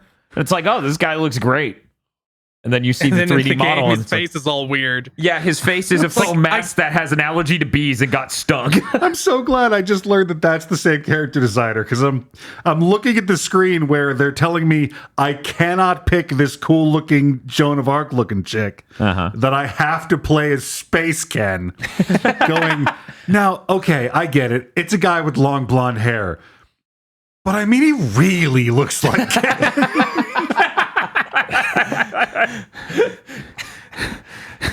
It's unreasonable. I'm confused as to why they did this without letting you carry over progress. Like, why do like such an old-fashioned type of demo? Yeah, it's so long in the beginning of the game. I figured it would carry over to it doesn't? It does not. I didn't finish it. Yeah, you finish it's like it doesn't carry over. Also, this is the weirdest ending to a demo I've ever seen. Oh yeah. You get to a town, you get to do a bunch of things that actually mattered leading up to this. But then in the town, you see a random cutscene that's just like a passersby talk to one of your characters, and then the demo ends. Like, yep. And you wake up in a Walmart holding an N64 controller. That's where I stopped. So good to know that I was basically already at the end. Because I got to the town, I'm like, well, it doesn't carry over, so I shouldn't do anymore. Like, I understand how it plays now. Oh, it's past the first town feel. Oh, okay, well, good. I'm still glad I fucking stopped. Yes, Yeah. absolutely. Yeah, that's fucking. But it's hilarious to get to the second town and then that. Okay, another cutscene that really cracked me up. Did either of you get the hotel cutscene in the first town you get to? I didn't get to the town. Okay. I played it for 15 minutes before I had to leave. I got the weird robot thing that adds like a bunch more buttons into combat, and I'm like, I don't have time to read 8 more tooltips. Yeah, they're really bad at dealing tooltips. The tooltips were very, leave me alone. Let me play the game. Can I just click I have played a video game before and we just dispense? I mean, really, we should just really optimize this system level setting. I have played a video game before. But you see, they have a point because I had to go back into the tutorials and be like, okay, I guess I actually do have to read how blindsiding works. No, yeah, exactly. Like, I think there needs to be an industry standard for I have played a video game before, because what that means is you have to go into your tooltips and go, okay, what's regular video game stuff and what is something that only my game does? Yeah, there's and a maybe if you difference. do that, you'll go, wait, why does my game do this differently from everything else? Maybe this is a bad idea. Maybe right? this is about me. I don't have any of those. What am I doing? Yeah, that cutscene though. The main two characters, the Joan of Arc girl and Ken, are sitting at a table, and I swear to God, they don't show you below the like chest, but it looks like they're just standing through the chairs. Guess why they didn't show you below the waist. Did you know they don't know how to program spaceships in Star Ocean? It's true. It's just some guy running through space. yeah. It's like Fallout New Vegas, where they don't know how to make a tram work. So the tram is just a helmet a tiny man under the tracks is wearing and running. There was something charming about how jank the presentation of this game is. Yes, I still enjoyed it, even though it is like, wow. You are that step above 4 and 5 that I need to take you seriously. I have no idea what Star Ocean was like. Like, I had never played one. I didn't know what kind of sci-fi or fantasy was, where it fell in any. So you get the opening cutscene, and you got Ken, and you got the two chicks on the bridge. Those character designs sure make a statement. That is not how zippers work, my man. No, that's funny. Everything like that has a zipper and is unbuttoned in some way and is a jacket. In the character art looks great. These 3D modelers that try cannot do it. Absolutely cannot. It just looks wrong. I wonder if it's their whatever nightmare engine they're using. Yeah, they are very proud of their own engine. They are and have been for like, 16 years too long, one Yeah. could say. And like, hopefully, somebody at Square Enix will go. It's great that you brought back Star Ocean. Use Unreal next time. Are you telling me the real Star Ocean comes out next year? I don't know. This is real enough. It has it has crafting. You collect crafting materials all through this demo. They don't actually let you craft, but it has crafting. It has private actions again. Those are back. Private actions being basically like go talk to your party member in this town, and you get an original scene just between the main character and that party member. Mm-hmm. Yeah, I was going to say, based on basically every Star Ocean since 2, this is definitely a real and realer than most Star Ocean. Yes. Yeah. We're sitting at realer than 5. Yeah. Probably realer than 4. It's unclear as to whether or not we're realer than 3. Yeah, that's Because 3 isn't bad. It just gutted a lot of the stuff I liked about Star Ocean. Mhm. Yeah. What I was going to say is just looking at you play it, it is staggering how amazing the environments look. Like, they're so dense. Yeah, they have a ton of foliage that moves and that sort of stuff. Like, it's unreal. The PS5 is fucking incredible. Even fucking Tri-Ace could come out with this game that's infinitely dense. And It's really funny that the big open areas like that run pretty well. yeah. And then you go into town and it's like, well, we have to populate this people. It runs terribly. It goes to like, Yes. it's around 45 or 50 frames per second. Yes, it feels that like. sure does happen. I sure spun the camera in that town. I'm like, this makes no sense. I was like standing on top of a tall thing, seeing the whole area, and spun the camera, and it behaved better. All I could think about looking at this really dense environment, how great it looked, was, man, Tri-Ace is really lucky that the Xenoblade devs are locked away onto a 7-year-old phone. Yes. Yeah, this like it's real obvious now. Like, this is just them trying to do like Xenoblade. Mm-hmm. It is Like, weird. I even found just a giant chimera wandering around a corner. I'm like, you turn this corner, there's a big monster. I thought the areas would be even bigger, but it has weird walls. Like, Xenoblade doesn't have these just invisible walls everywhere this game does. So it's still, it looks huge, but I'm hoping once you get out of the start, like the first couple areas, you'll get to like the big areas. it's possible. Absolutely. This But- soundtrack's being But done also by... Sorry. Yep. Sorry, go ahead. Also, you have to collect all the Crackdown orbs, so it can't be too big. Yes, Exactly. the Crackdown orbs help it a lot, for sure. That's important. Skittles in video games are important. This soundtrack is being done by Sakuraba, right? And the debate is whether or not he'll be asleep. It's like there's a one track that plays after, like when you're going through the first area, and it's not playing like the ominous move fast music, which it does for a while at the start.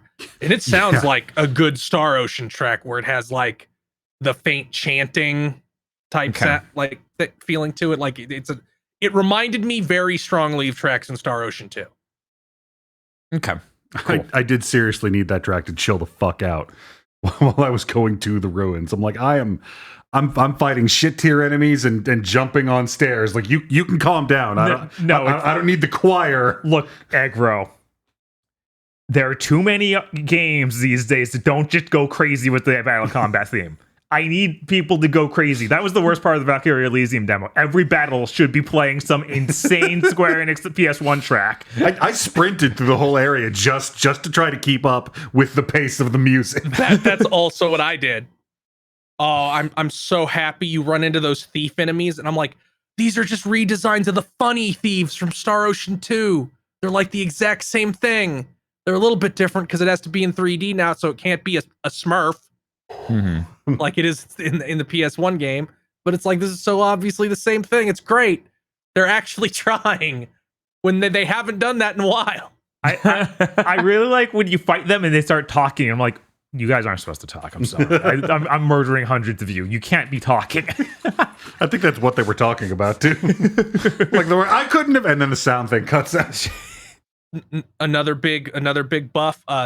The voice acting seems all right, which you certainly can't fucking say about 4. Yeah. Yeah, there's no nappy time yet.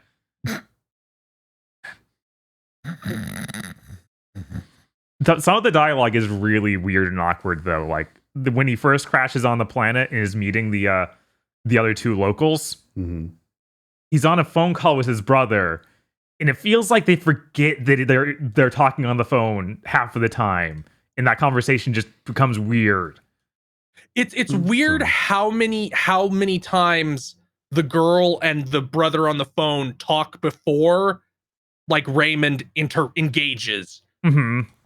Like they have like 4 back and forth lines while he just stands there, and I'm like, dude, can you get involved? Yeah, it's very so weird that you're just standing here. I was too busy. I was distracted during that scene because, you know, we had the spaceship explode and the pods go out and they land on the planet. And then he pulls out his phone and calls someone and it works. And I'm like, this is a brave new era in science fiction. What the fuck? He's like, hey, bro, my ship crashed. Can you come pick me up in your spaceship? And he's like, yeah, I'll be right there. What? Yeah, it's not supposed to work like that. It really cracked me up. One of the loading screens, I don't think it was supposed to show me. It showed me for a second what his brother looked like. Oh, that cannot have been allowed. Maybe because it passed by so fast, I was like, is that the fascist from Gears 6? Or Gears 5, I guess. You're thinking of Foz. Yes. Foz is just there. See, I was when like they showed his face. All I could think of is like it's gonna be like Resident Evil 8 with the third person camera where they're going way out of their way to never show his face, because if they show it, you'll see he's Max Payne.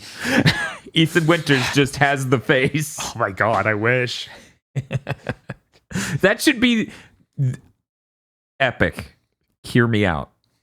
Make the deal. Spend the millions of dollars necessary. Make the default 3D character model for Unreal Engine 4 the face of the head of Remedy. I need that. Sam Lake? Yeah, make Sam Lake the main character of all these shovelware titles. Another part of this the demo that I laughed at really hard. So in Star Ocean, in every other Star Ocean game, magic is just a thing, and even the sci-fi people know about magic. It's called symbology. Yeah. It's basically just magic, but you have to have like a tattoo, a heraldic tattoo across your body to use it. They I guess don't have it on this planet. They have some shit called semiomancy. That's what they call it, right? Something like that. Very similar to that, if not that. And it's like it involves some like floating ball that follows you around, which is why nobody's looking at you funny that you have this sci-fi drone that lets you hover and do psycho crushers across the map. Yeah, I like. Or it's like, it just looks like one of those. It's close enough. They'll blend in. But it's like it was honestly making me indignant how many times they were calling back to Star Ocean 2, and I'm like, You better be working on giving me it. Yeah, absolutely. Yeah. You even get the statues we saw in the pre-order bonuses and stuff. You find those in the game, and you can just equip them as accessories. So I have a statue of the sniper rifle girl from Star Ocean 2, which I only know because of the anime. I knew he was going to say that. Opera. She's cool. She wasn't that cool in the anime. I've basically I've only gotten her on like 2 playthroughs of Star Ocean 2 because you have to not get Ashton, and Ashton is so much cooler. Oh. In the anime, she's voiced by the same person who does Kikyo in Inuyasha, so there's that at least. There is that. But that's all I played. Okay. Hey, Aggro. Hey. I heard you play 15 minutes of Star Ocean. I did. It was pretty rad. There were weird elbows and some costume choices. Cool. Did you play anything else? I played the Harvestella demo.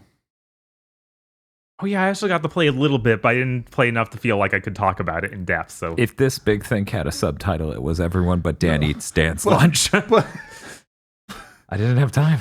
I watched you download it last week. Oh no. Yeah. So how's the Harvestella demo? Well, I can't really speak to farming games in general because I don't play them. Mm-hmm. Stressful. Okay. Because you wake up and time ticks away. Yes. Yeah. It's like fucking Majora's Mask, except in addition to everything else you've got to do, you've got to go plant some shit. Cool. And like you've got like your item bars and your tools for farming, they're set up the same way your weapons and abilities are for combat. So it's a weird, cool muscle memory thing of like, hold this modifier button and then use these to switch that and then select this by doing that. It's kind of crazy. The character designs in this game are outstanding. Oh, you like them that much? I do.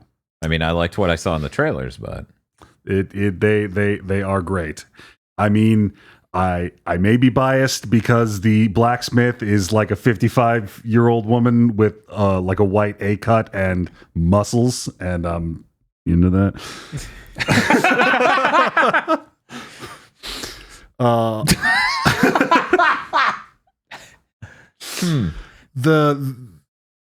I got a lot of Final Fantasy 14 off the designs. Yeah. Like weird crystal shit going everywhere. Yeah, There's a bunch absolutely. of people in magic mech armor and shit. Mm-hmm. There was a lot more JRPG than I was expecting. Like I honestly, based on the trailer, I downloaded this demo because I was like, farming game where you hit things. Okay. And like I said, I can't speak to the farming game, but the RPG parts, it's pretty great. You've got to manage your stamina along with your health, and you've only got a limited time, so you're going through this outdoor dungeon area and you keep like repairing ladders to make shortcuts so you can, if you've got to stop and go back home to sleep, you go out the next day and you get through it faster. So it's just like Dark Souls. Okay. Finally. Finally. Some frame of reference. I was really surprised that by the end of the demo, because you get 15 days or the end of chapter 2, whichever comes first. Mm-hmm. So I got to the end of chapter 2 by like day 10. I want to go back to my farm. I just planted a tree. Cool. Does your save data transfer? Yes. Okay, thank God. This does transfer. Whoa, what a concept. Yeah, they've been Yeah. good with that on everything except the Star Ocean demo. I don't know what's up. Well, I mean, you were mentioning the Star Ocean demo. You don't get to choose who you're playing as. Yeah. So maybe that's why. I don't know. I don't want to believe this is Star Ocean where you don't get to choose. The one thing I really hope that changes between the demo and release is that time moves more slowly. Because from the moment you wake up, time is ticking. You're like, okay, I have to fucking optimize all the time. Not like plan and choose the things I'm going to do. Like, no, time's already going. You need to be moving right the fuck now. You've just described my life. I don't. This will slot in perfectly, except for it won't slot in at all. Like I'm going to go to the crafting table. Okay, you walk to the crafting table. You want to craft this? It takes like 2 iron and 1 malachite, and it takes 40 minutes. Oh no, I can't grind for that currency. And I don't know whether anything is really, because it's like, oh no, we have, like, this girl wandered off to the dangerous place. We have to go save her. Cool. It's like 6 o'clock already. I don't think we're going to do this in time, guys. I don't know if anything in the game is going to be based on how many days it takes to complete it. And my brain will not de-stress until someone in that game looks into the camera and tells me that. Just so you know, it's gonna be all right. It's gonna be okay. But like you start out, you hit things with a sword because you're a fighter. Yeah. Like this game is Final Fantasy out its ass. Like I keep looking around for the fucking Final Fantasy logo. Yeah. No. Yeah, Like a lot of it reminds me of 13 art design. Then and I don't want to spoil this. It's amazing. A thing happens and you get the mage job. Ooh. So, like, with the same buttons between switching from hoe to water can, you switch from fighter to mage, and now you can do mage shit, and job switching has a cooldown, and you earn JP, and they each have special abilities. Okay. You remember in the, what's the demo we all played last week? Was that Valkyrie or was that Yes. something else? Yeah, it was Valkyrie in Elysium. Valkyrie Elysium. How you hit bosses with or anything with elemental damage and it puts them into a crush state. Yeah. That is happening the exact same way here. Okay. Except they don't stun. It gives you a period where you can do more damage. In a very, very Final Fantasy 14 way, you need to do that while it's charging its big super move, and it has a bar, and you need to get that bar down while it's charging, or it does a shit ton of damage.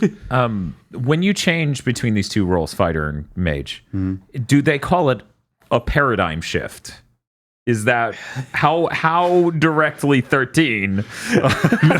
No, but I did get a cool ass purple robe with a big poofy hood. Ooh, yeah.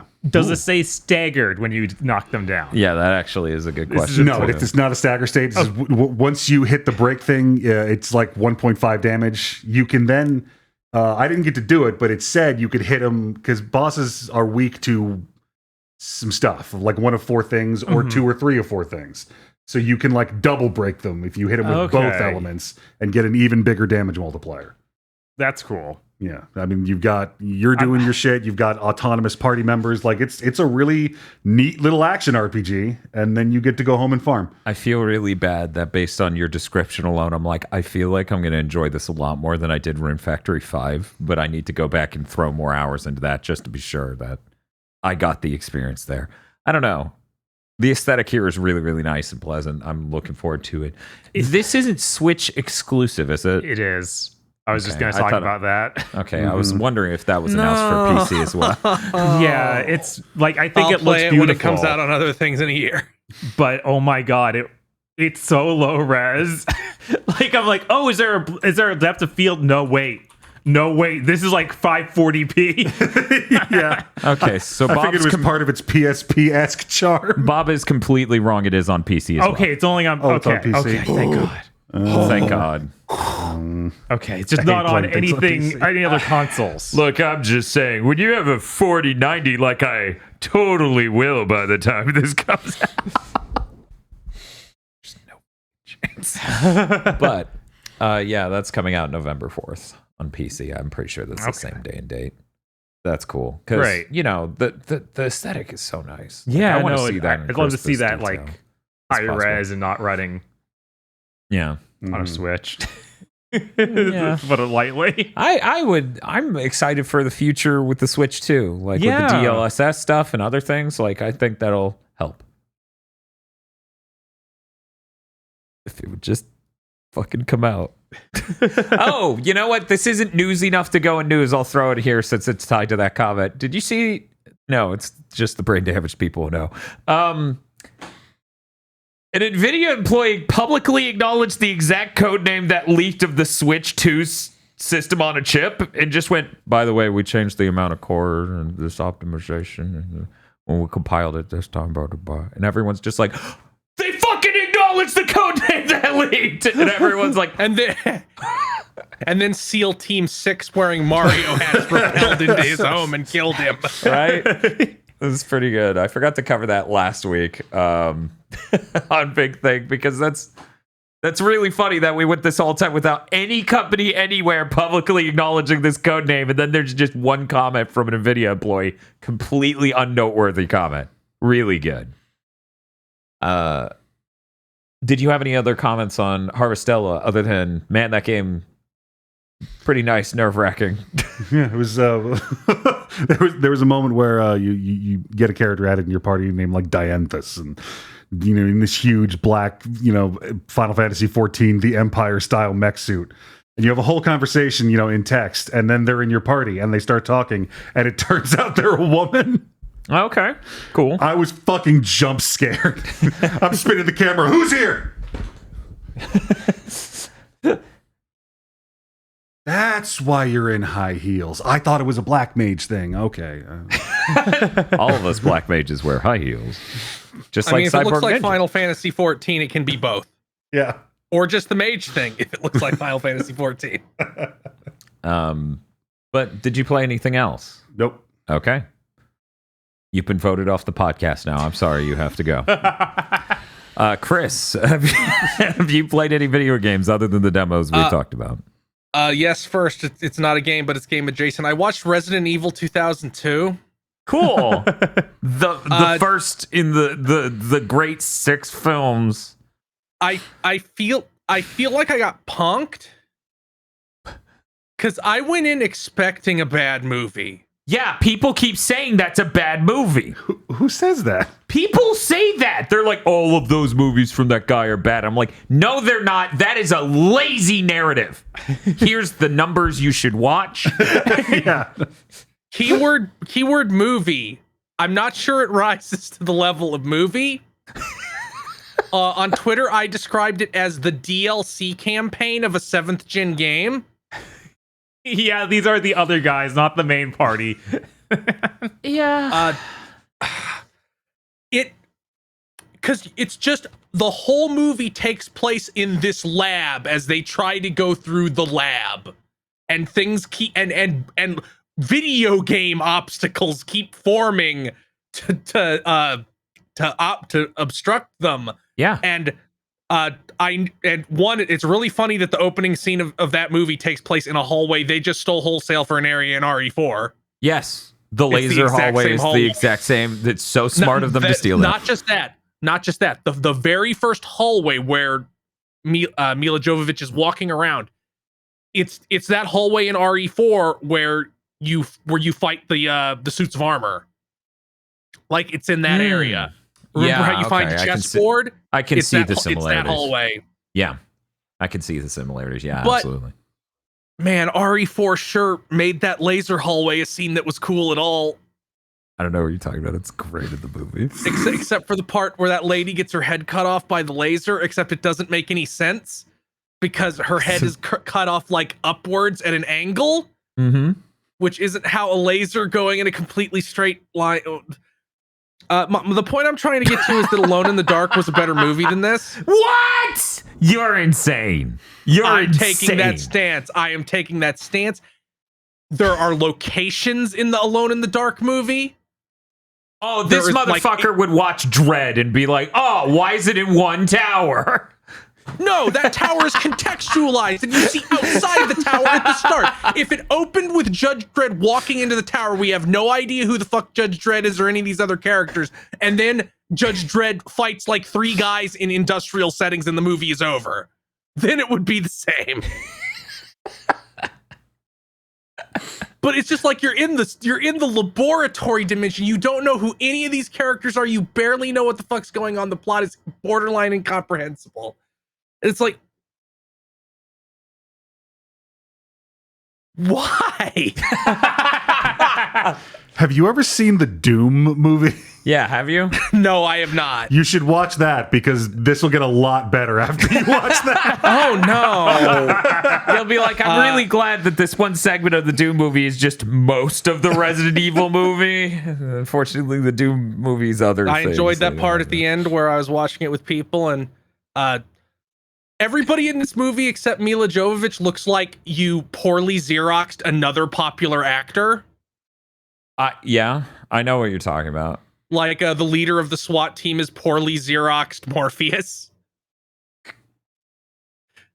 And even talks like Morpheus and is affecting the same tone as Morpheus. See, I'm trying to think of who that was exactly, but since they don't magically come back in the 5th film like other people. God, that 5th film's so good. Anyway, we got to the point where the character who's obviously simping for Mila Jovovich, like he suddenly falls down with a disease, and then a bunch of guys come out in Among Us suits and take him. And I'm like, oh no, this is the end of the fucking movie, isn't it? We're not getting any fucking ants. There's not going to be a conclusion here. And then I go, why are they taking him? Are they going to make him Nemesis? And then they immediately say, I want him for the Nemesis program. And then the movie basically smashes the credits. I'm like, oh, God damn it. And then you clap so hard while you queued up the next movie to watch immediately, right? No. But Mila Jovovich has mind powers at the end. Didn't that get you in? I did enjoy finally seeing the scene that a lot of people cried about where Mila Jovovich kicks a zombie dog. And I'm like, I don't see why we were mad at this, but okay, I guess. Oh, were people mad at that? Yes. In fact, I believe they were so... I believe Penny Arcade did an entire comic about how that was stupid. Wow. I missed that entirely. All right. I hope one of the future movies explains to me who the Red Queen is, because I think it's Mila Jovovich, but I'm not sure. Don't. No, you don't. No, you do not. As someone who has been down this road, you do not wish that. Fuck. Okay, well, we'll keep coming back to this segment as I have to watch them all. Will the Red Queen tell me why it's called Third Birthday? The Red Queen will reveal her true plan as the Bell theme plays. Fuck. So we put out that podcast about Cyberpunk Edge Runners. And then I went, I have to kill Atom Smasher. And I reinstalled Cyberpunk 2077. So at first I was going to use pistols. And then I found a shotgun that charges. Now, the shotgun that charges isn't important just because it does a lot of damage. Mm-hmm. It isn't even important just because the charged version penetrates cover and walls. Okay. It's important because it knocks you down, enemies down, guaranteed, no matter what. Oh. I'm gonna be and right the back. thing about an enemy being knocked down is they don't just fall. They don't like fall over and can do things. They ragdoll because this is a jank ass Euro RPG. Mhm. So basically, my battle strategy for every enemy, although I do use pistols sometimes to keep leveling up the pistol perk. But most guys, I'm like, I'm gonna shoot you with the charge shot, and then if you're still alive, I'm gonna shove the barrel of the shotgun down your throat while you're trying to get back up on your feet. That's it for you. That's how you do it. I did every single side job in the entire first area before doing any of the story quests. So I had enough money to buy a monowire upgrade and the double jump legs. Nice. They sure made Fallout 4.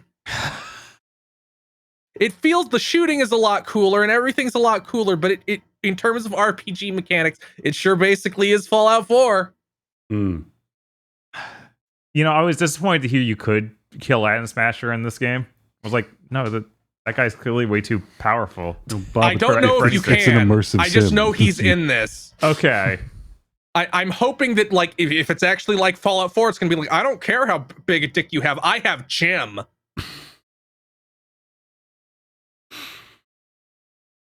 But that's fun. Hopefully, somebody told me like, well, yeah, you're like a third through the game, and I'm like, what? but I didn't do any story missions. I'm like, guess what? There's not a whole lot of. Oh. I hear the side quests are way better than the main story anyway, so that might be something to look into. Yeah, that makes sense. And the ones I've done, there have been some fun ones. Mm-hmm. There's also just been this guy dealt drugs. If we don't care about that, we care that he dealt them to a politician's son. So now you have to kill him and everyone he's ever known.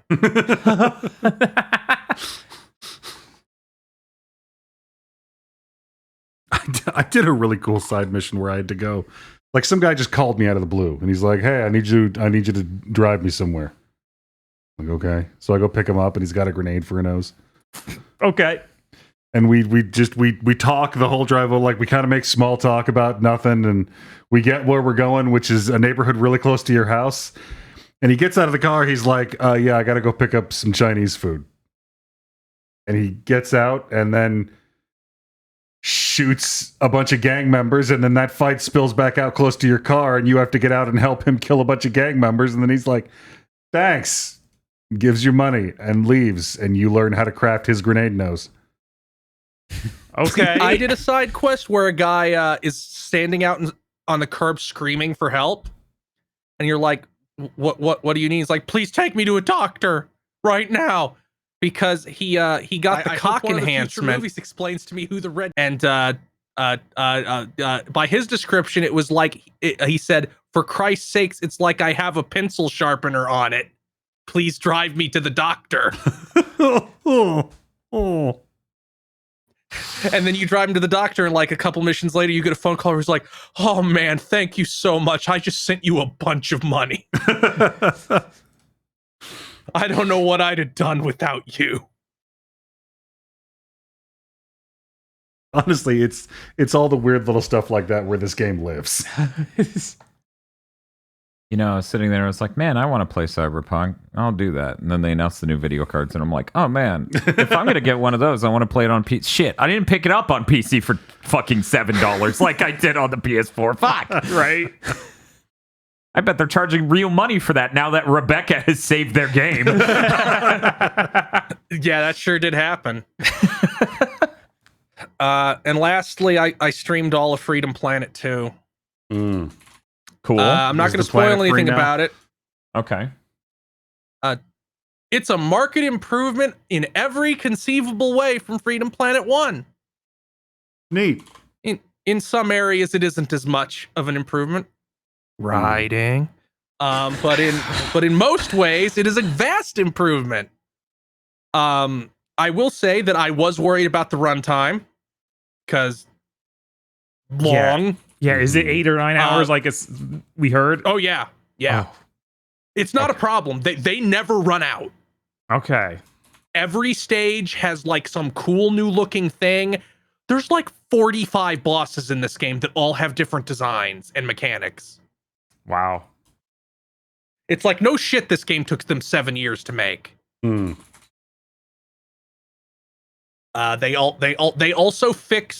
They mostly fixed the weird identity crisis that the first game had, where it's like, what Sega Genesis game are you? All of them. Where it really is like 2 games, because there's the Sonic style levels, and then the bosses it like shifts into like more of an Alien Soldier type game, because they made all your moves, at least as Lilac, they made all your moves like have different uses, which I don't feel like was in the first Freedom Planet at all. You had all this shit you could do that didn't feel particularly important. But in this one, it does, because some things do more damage or have different iframes or come in at just the right angle. And it feels like they maybe designed these bosses around your moves instead of just giving your character every single thing after the fact, which is more how 1 felt. I sure intend to play this again on console when hopefully it won't have that fucking scrolling issue. Because boy, that was noticeable. Yeah, I hope they fix that sometime soon. As I understand it, it's like number 2 on their list of things to fix, and number 1 is the controller thing, where the controller readout on Steam is just completely wrong. I think they fixed that already, because it was different between my first stream and second stream. Great, then that means it's now priority number 1. Awesome. But yeah, I had a lot of fun with it. It consistently surprised me how much there was.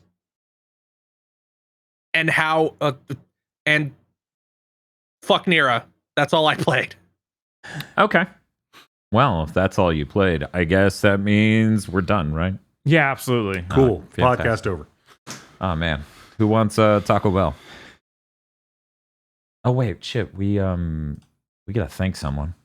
One sec. Special shout out Is it our producer? to the Podlords. Oh fuck. Oh shit. Oh, no. The Podlords. They're so cool.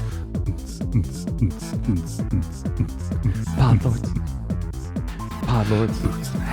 Yes, that's right. The Podlords. Podlords such as E. Lee Broyles, Corey Brown. What was he cooking? Oh, can you smell it? Red Blaze 27, Suzu Shiro, Emperor Zero, Shibuya Gato. Microsoft excited to reveal that the rest of Halo's story will be in lore NFT. But Chewbacca did way more to stop Team Flare than Tierno, so why does he get a medal? Is everyone in France a racist? What a Jan. 101 Shades of Wonderful Remastered. WTF, Spider-Man. Mister, I'm sick of carrying 3 heavy truckloads of boxes down 2 long flights of stairs. Understandable. Yeah. Gene Caria is back with his new plan of becoming a dream demon to haunt the dreams of those darn Karakura Town teenagers. This Nightmare on Elm Street reboot sucks.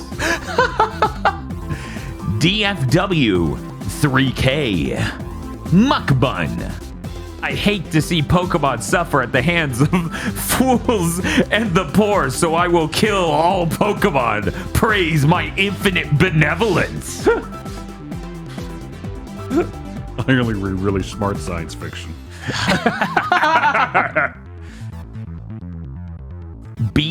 Kristen BN12 Figma Demi-Fiend. My son has become a bee. Also, Aggro, maybe I'd respect the dead if they weren't a whiny jobber during life. I don't even know what that No, I have a retort if I knew what that was in reference to. Kyle Bjork. Iron Aggro. Bligda Blue. Schligdis Poo. Monster Hunter. Ryzen and Raiden. Oomphy. My mental state has been irrevocably altered. Cooper Tank. Aww. The camera setup for BTD reminds me of one of my favorite gags from home movies. What are you kids doing out here? It's rutting season. Bonjour, je m'appelle. Oh, no. Monty and Bellamy snuggled in a tent listening to BTD. Oh, He's adorable. Indigo Sykes. Happy New Year, Dr. Aggro. What is this?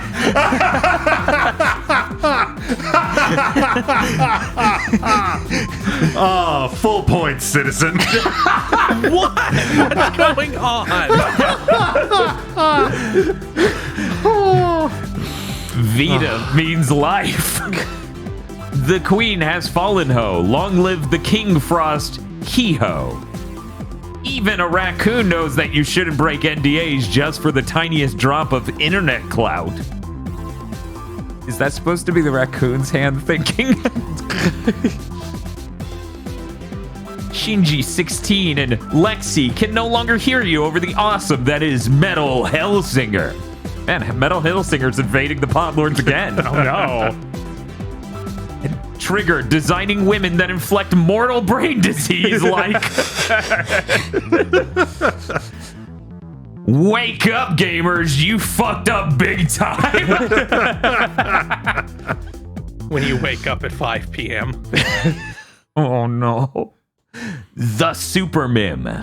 Meet the legendary Pokemon Zygarde, who brings order to creation and destruction in the enhanced edition of X and Y hyphen Sun and Moon. Sarlene. Timothy Pfister has a PSA for fans of Mondo Cool. All of Aqua Teen Hunger Force is now available on DVD. That's great. Neat. Bearded Joe. Pleochrome. Krungle Spum. So this is why they call it the Skeleton Dome. Noodle. Lord Richter is low energy this week. Have a favorite meme out of context of mine. Thank you very much to our Podlords. Like Podlords. Thank you, Podlords. Gracias, Podlords. Thank you, Podlords! And if you'd like to be thanked as a Podlord, you can go to our Patreon at patreon.com/gbpodcast. For as little as $5 a month, you get access to many benefits, such as early access to Chugging Bleach, our Bleach review podcast, where we review all of Bleach. The only way you can find out if it is or is not Jinkari's plan.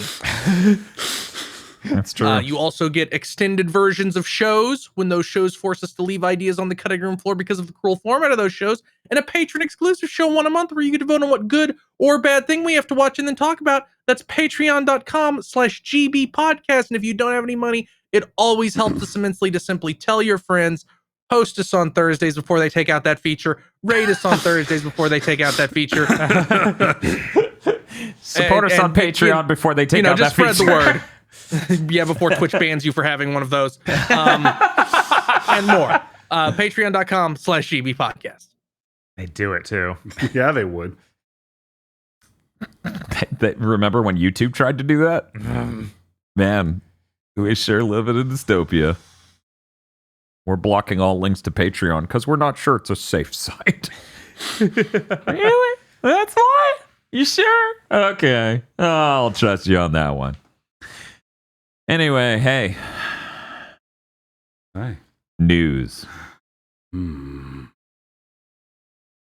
So, I'll be quick with this one. Tech segment up front. They announced the 4000 series of NVIDIA GPUs, surprising absolutely no one, but weirdly enough, getting clout for one YouTuber as he said, hey, they're going to launch it next month, when they had already announced they're doing the conference to unveil the product at the end of this month. Man, I really should have looked into having a career as guy who tells you sky is blue. Anyway, hey guys, RTX 4000 GPUs are unbelievably fucking expensive. They announced 3 GPUs, the 4090, the 4080 16GB, and the 4080 12GB. Can you guess what the difference is between the 4080 12GB and the 4080 16GB? 4 gigabytes? Everything. How wrong you are. They fucking lied. That shit's a 4070 that they called 4080 12GB. It has drastically fewer shader cores. It has drastically worse performance. It has a lower clock rate. It's everything. It's not even just less RAM. It is also slower RAM. It is unbelievably pared back, and they just want to confuse people into thinking, well, it's only 4 gigabytes. Why would I care? Why wouldn't they just call it the 4070 or something? Because they're psychotic, and they're trying to ruin the average price of GPUs. What? No way. On a related note, the 4090 is $1,600.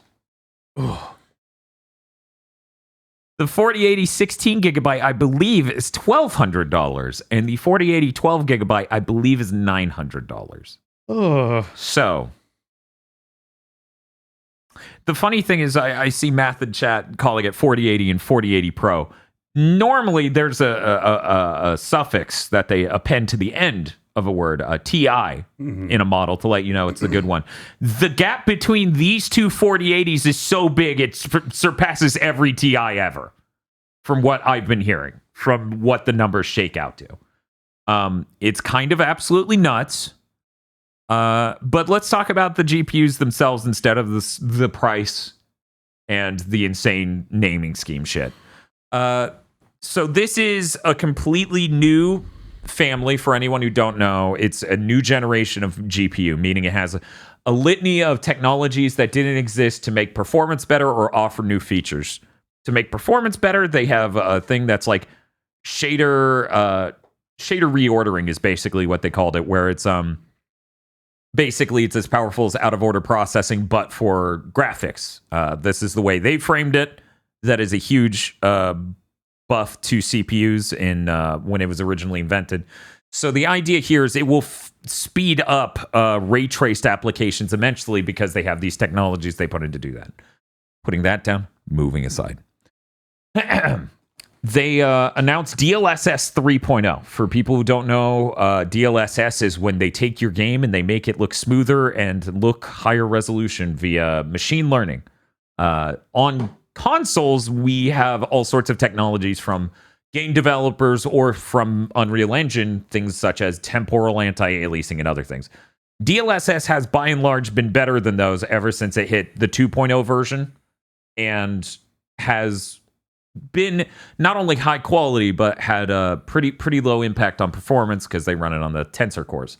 3.0 is a new, like, it's a watershed moment, which is funny because Intel 2 weeks before this was announced was like, yeah, we think someday we might be able to do a whole frame with machine learning to generate an in-between frame, and then your performance increases insane from there. And it's NVIDIA 2 weeks later is like, so that's in our GPU now. Basically, the idea is it's going to generate a whole frame using all of the important motion vectors and internal information and AI training that they have running on the GPU. The interesting thing here is this is the first time you could have a frame rate increase due to CPU bottlenecks. Because if you're only doing part of the frame, if you're only doing pixels, like filling in the pixels, the CPU will still be a frame rate limiter. The reason you would do this is, say you have, I think the good application for this wouldn't be taking something that's 30 frames per second and making it 60. It'd be taking something that's 60 and making it 120, because then the artificial frames are up for less time. The example footage we've already gotten out of this technology, it looks way closer to real than any of the TVs that do that smoothing shit, or even any of the offline machine learning frame rate doublers that exist using optical flow engines. This actually might be really cool. And I say this as Dan Video Games, guy who goes insane while playing Kingdom Hearts 3 because he goes, why is Sora's shadow on the ground like reappearing and causing a cascading shadow for eternity? It's like, oh, that's welcome to the new world. That's temporal anti-aliasing and the problems it could cause. And I'm like, oh, is this the rest of my life? And then Unreal Engine's like, yes. So it's interesting to be like, I'm looking forward to that. I'm really interested in how that goes. The performance of these GPUs is supposed to be insane, but we're going to wait till, we get some facts out about that from third parties. Right. You never want to trust Nvidia's direct. No. As a content creator, one of the most exciting things about it, other than I literally don't even own a ray tracing capable GPU on PC, meaning I can't play the best version of Super Mario 64, the one with fake CGI graphics from the 1996 and ray tracing, because that mod looks hilarious and incredible. But aside from that, the main thing I'm excited about, they're adding AV1 encoding. For people who don't know, AV1 encoding is like the future of this shit. We're basically all waiting on Twitch to enable it, because you can make something that is as small as a 2 megabit stream look equivalent in image quality to an 8 megabit stream with AV1 codec. It is just massively a better codec, and it beats the shit out of CPUs. I did some tests. We can encode at 1080p at 60 frames per second with my CPU that's fucking massively capable. So being able to do it on a GPU side for resolutions higher than 1080p could be really helpful. For people in bandwidth limited areas or have data caps, you can actually already upload AV1 codec videos to YouTube. So that would be a really good way to save yourself bandwidth. The only thing that's stopping me, there are two stopping points, one of them more valid than the other, for me using it in what we do, for a recording side even, just to save us hard drive space. Because, we do huge streams and we do them pretty often. That shit adds up. The main reason that the 2 blocks, Vegas doesn't support it, which is fine. I'm literally at the point now where I'm like, let me go try Shotcut. Shotcut is an open source free video editor that has been developed by the community over years and years. It supported AV1 in 2021. And it's free. So I'm going to go check that out. But the second and actually more important stumbling block for me in our workflow is when I go to make videos like the Gears of War ranking video, I throw our streams into a thing that's called Virtual Dub, and then Virtual Dub can just take that video stream, and without really tampering with it too much, I can export the exact clip I need in a lossless quality. So you won't have recode errors. You won't have it make the image look worse. That thing does not support AV1 yet, which drives me insane. It supports unbelievable amounts of codecs, but for some reason, no AV1. If Twitch starts supporting AV1 for streams, that'll result in even the most bandwidth limited streamers having way better image quality, which obviously I'm all about. If you can still put out 8 megabits per second, which we do about 6, because sometimes the internet around here is so unstable despite being allegedly 33 or 36 up, it can't even do a steady 8 the whole stream. But if you can do a 6 or an 8 the whole stream, your video quality will look immensely better. Like AV1 is just an incredible fucking codec in the future where everything's going. Because apparently the thing they made 4K Blu-rays out of was not an open source codec. That shit was licensed. So that's why not every platform went that way. Because YouTube, Twitch, etc., they don't want to pay licensing fees. So that's exciting. The GPU itself sounds like a huge performance increase, and the ray tracing benefits, et cetera, et cetera. Aside from the GPU announcement, the only other thing worth noting at this conference is Nvidia released some tools called RTX Remix that helps people go in and make ray tracing mods for games. You boot the game into RTX Remix or the Nvidia Omniverse, and it will load the assets in, and you can have AI-assisted tools help you update the materials to make them higher end, add the ray tracing in, and et cetera, to just do that. So they have Portal RTX, which is something they made with this exact tool set. And Portal RTX will be free to everyone who already owns Portal. It's free DLC. Thing looks absolutely nuts. It's really great. What's up? I was like, what's the dumbest thing I can do with this? Real mist? Yes. Finally. Finally, I can not play that version of Mist with ray tracing. And they demoed off these tools with Morrowind. They took a room in Elder Scrolls with Morrowind and they updated it to RTX tier shit, and it was fucking weird. I'd only seen the screenshot, so it's like, like normal RTX on. I'm like, okay, these are not the same textures, just with the ray tracing on. No. What else is going on here? No. Yeah. Without any context of understanding that that's what it's doing, that it's helping someone make a full-blown mod to put shit there, and just thinking, we turned RTX on and it's a different game now. Right? Objects move around the room. You just keep flicking the switch on and off, and it's terrifying. That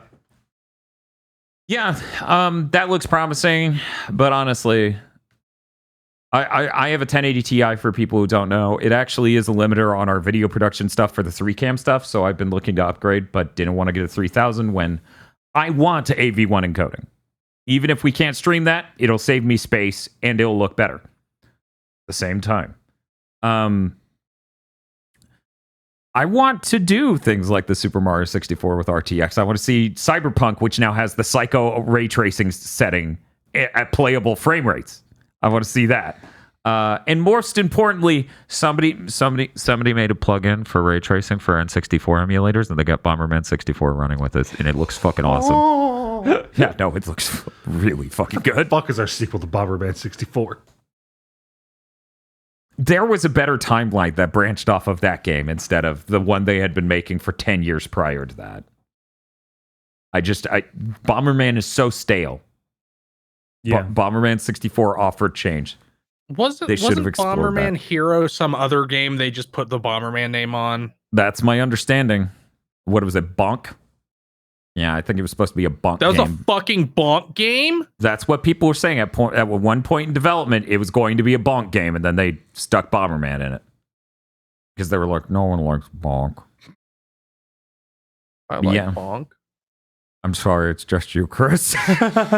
They're like, we're going to change it. Only Chris likes Bonk. But yeah, that's it for the NVIDIA GPU news. Let me pop open the document. We'll see who we're going to go to. You know what? Let's start with Chris's news. Hey, Chris, why the fuck is General Tarian in the thumbnail for Big Think Dimensions this week? Well, Rise of the Triad Ludicrous Edition was announced. It is a port/remaster by Night Dive, who have done such excellent work as that new Power Slave, Turok 1 and 2. I think they're working on Sin, or they already did Sin. They're working on the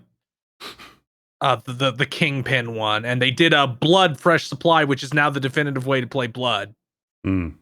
Yes. Because they finally fixed it into perfection. Basically, you don't have to fuck with source ports, just buy Blood Fresh Supply. And we're finally getting that for Rise of the Triad, which is good because every source port of Rise of the Triad sucks ass. They aren't easy to get running. They aren't stable. Right. They suck. Mm-hmm. That's true. And then Night Dive's like, well, we'll just fucking do it. We'll just fucking do it. I look forward to more people learning about dog mode. Yes. Which is like God mode, except you turn into a dog. It's great. Does that help, or are you just the dog now? You are dog now. The dog is invincible. I was gonna say maybe it's like when you pick Odd Job and everything goes over your head. Yes. It is like that. You're invincible. You can bite guys to kill them, or you can charge up your bark, which jibs everybody in your cone of view. My God. Fantastic. I'll go ahead and explain the other thing that's in the thumbnail. You do that. 1 second. OBS is not working with this format. It is changed to work with one format, but not this one. Okay. Anyway, so Ted Lasso here has the same expression everyone does whenever Ted Lasso comes up on Big Think Dimension. He's going to be in FIFA. He looks terrible. His in-game model is horrifying. He looks like he looks like the racist cop dad from Life is Strange. He does. This is the last year that FIFA is under EA, isn't it? So just like, we need to get this out. We need to get him in here before we just lose it all. I mean, to be fair, what are you going to do? Do Ted Lasso years from now anyways? Yeah. There we go. This is how you get Americans into FIFA. You put Ted Lasso in it. Is this part of the run-up to get Ted Lasso in Tekken 8? I would love that so much. So excited to eventually run a Ted Lasso podcast with Aggro and Eric. And Handsome Joe. But I'm sorry. What did I do? But okay, I've explained that part of the thumbnail. My news is done. I did not write down much this week, just the Nvidia segment of that. We will go to Chris for the rest of his news. Chris is like, I left. You said Ted Lasso, and I disappeared in a puff of smoke. No, I'm getting it. Suikoden 1 and 2 HD remaster, Gate Rune and Dunin Unification Wars was announced for PS4, Xbox One, Switch, and PC. It's out in 2023. It's Suikoden 1 and 2. So I think I said this off content, so I'm going to say it now. The fact that Konami has more than once seen these Kickstarter projects and went, oh shit, people actually want this old franchise of ours. We should re-release them and get a little bit of money. That makes them more in touch with the fan base and the market than Sony. Yeah. Yeah. Well, Sony's like, well, we're above that. We're above market demands and our fan base wanting things. I think we know what the people want. But that's cool. I've never played those games, and now I'll wait until this is out to do that. Resident Suikoden fan Bob, do you have an opinion on Suikoden 1 and 2? Stop calling me that. No. I like seeing that 2 looks way better than 1. Even in the remaster, it seemed like it remastered in totally different quality level. Yeah, it really bummed me out when I was looking at 1. I've never heard a single person talk about Suikoden 1. Also, is from what I've seen, these look pretty close to the original. It's just like, it just looks weird because they're sharper. To me, 1 looks like an RPG Maker game made in the image of the first one with some shaders and stuff. I feel like that's how Suikoden 1 looked, though. I know. That's Yeah, 1 looks really rough, but yeah, it does. I looked at a side by side and I'm like, wow, I didn't expect Suikoden 1 to look that much like an RPG Maker game. That's kind of strange. It is kind of strange. But yeah, 2's looking higher effort. Bob, Suikoden opinions? Any? I haven't finished either of these games. I played like the first, 10 hours of 2. Seemed neat, but I got distracted by something else at the time. And I played a lot of 3, so I hope to do that one too. And if they ever remaster 4, make a new running animation for the main character. That's unacceptable. What are you talking about? That's a great walk cycle. That is literally all I know about Suikoden.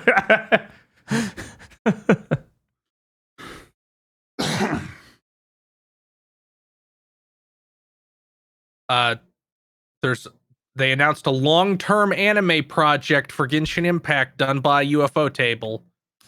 They did Demon Slayer and the Fate anime projects. I was hoping they wouldn't get roped into another one of these. Yeah, it's a big gacha game. IPs. No, those are who have the money. I'm sorry. Yeah, I know. As long as they get paid well, I guess. They're going to be doing this shit forever. Genshin Impact has like 4 more arcs planned. Right. Yeah. I hope that they make it into an anime and can tell a story reasonably, and then the creators of the games have to look at it and be like, oh, I guess we should write. Yes. They're getting consistently better. They really just have a fucking millstone around their neck called we're making more money than God, but we still don't want to just record the main character talking in 2 different voice actors. So we have to keep the fucking imp around to regurgitate everything that's happening every single line. I'm not even sure it's that, because if you go into the dialogue thing, like in your menu, you can listen to hundreds of voice lines from main character. It's him and talking to Paimon, and I'm sure it has the same thing for the girl. It's just that I don't know. Their method of writing has always been every character needs to repeat everything and talk about events that are completely uncritical to the current situation. And it makes every cutscene 5 times longer than it needs to. Yeah, hopefully the anime will truncate that a little bit. Yeah, I literally cannot imagine them making an anime that has dialogue like this. No one. They announced a new Iron Man game. Yeah, that was a surprise. It's from Electronics Arts. The developers are Motive, who made Star Wars Squadrons and are on Dead Space 1 remake. It's in pre-production. The person who was head designer, I think, of the Guardians of the Galaxy game is involved. A couple other big names were involved that I forgot and did not write down because they said they were. It was one of those things like, this person's very important. I'm like, I've never heard that name before, so I'll believe you. I hate that EA keeps doing this thing. Like their announcement of games for like so many recently have been, here's a list of people working in a studio we just founded. Like, just wait until you have a trailer. That's what's hype. Yeah. Yeah, just wait for a year from now when they announce it's also a service game. Mm-hmm. Yeah. Yeah. And I didn't look into this any further, nor will I, but the headline made me physically wince, so I'm just going to read it. Samsung is bringing The Tonight Show with Jimmy Fallon to Fortnite as it looks to connect with Gen Z in its latest move into the metaverse. What? Aggro gets the lead. Did you know they taught AI how to run businesses now? Is this Jimmy Fallon's attempt to catch with Gen Z, or do they think that Fallon does that now? Oh, they think, dude, they think he's young. Dude, corporations think Jimmy Fallon is young and likable. Oh my god. And lastly, a news story. Mm-hmm. A news story that I saw conveyed wrong every single time a person tried to convey it to me. And this is its second time around, technically, because this happened months ago, and I got tons of messages from people's who were like, I'm sorry that you got that pay cut. I'm like, bitch, I got 50-50 this whole time. That's just about the fucking ninjas of the world. So this is this fucking cycle, second time around, as they officially canceled the 70-30 cut to make it 50-50. Okay, I will explain what is happening. Some large streamers got premium streamer rates. That means instead of the 50-50 split that everybody else gets on subs, they got 70-30. A lot of people, I think they even admit this in this press release because they're insane. Why would you ever admit this? Mm-hmm. Admitted that almost all feedback was just give everybody 70-30. Yep. In response, they decided that actually everyone will get 50-50. They are ending the 70-30 tier. It is going away forever in 2023. And if you make more than $100,000 a year before then, after the first $100,000, it will go to 50-50, even if you already have 70-30. They are doing this allegedly because Amazon, who is Twitch's parent company, is charging them so much for hosting. So Amazon is fleecing Amazon. So Amazon has to fleece you. Let me explain it further because it's even worse than that. Amazon owns Amazon Web Services that hosts the video streaming for Twitch, which is owned by Amazon. So Amazon's Amazon Web Services is fleecing Amazon Twitch. That's what they say. It's bullshit. Yeah.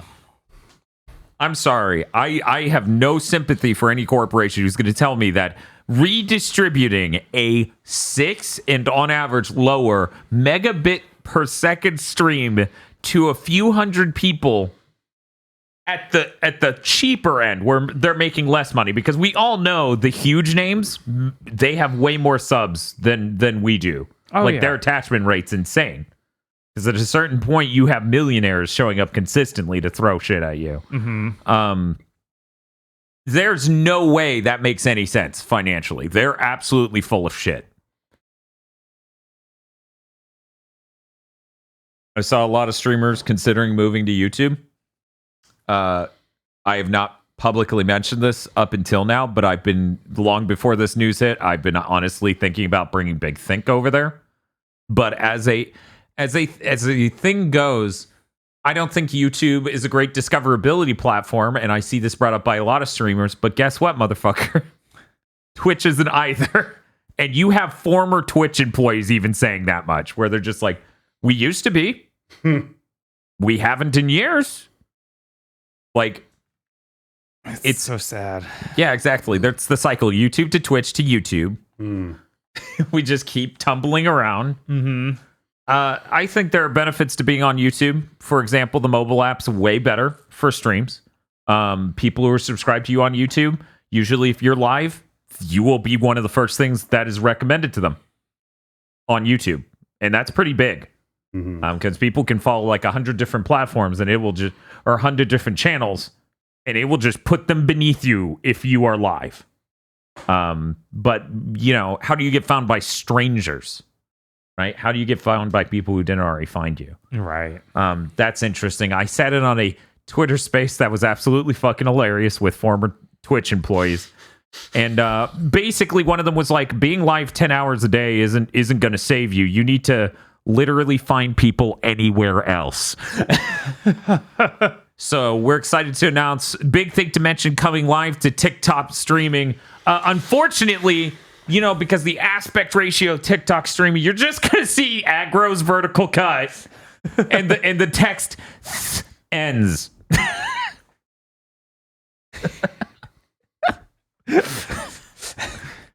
But yeah, I will physically resist being put on TikTok. Listen, Aggro, we need to combat all the disinformation on TikTok. That's true. Well, shit, man, the Rant is Go is going to be on TikTok. I'm going to make it a better place for the gamers.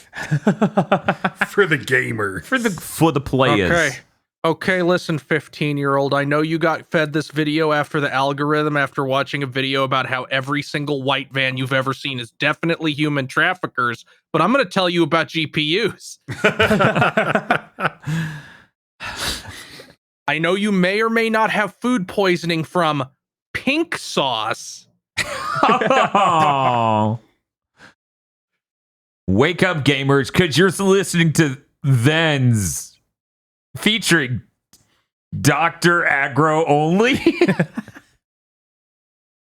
Get me out of here. This wasn't in my contract. It's like 110 episodes of me sitting in this chair going, delete TikTok. Bring back Vine. And I'm always going to say the major problem isn't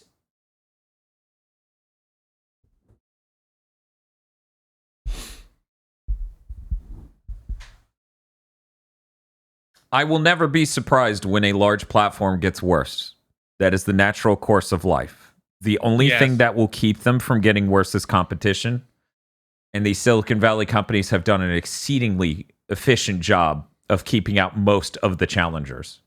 So the fact that they are facing competition that they don't even view as competition necessarily from TikTok. And that's about it right now, is why these things can just get worse for everyone over time.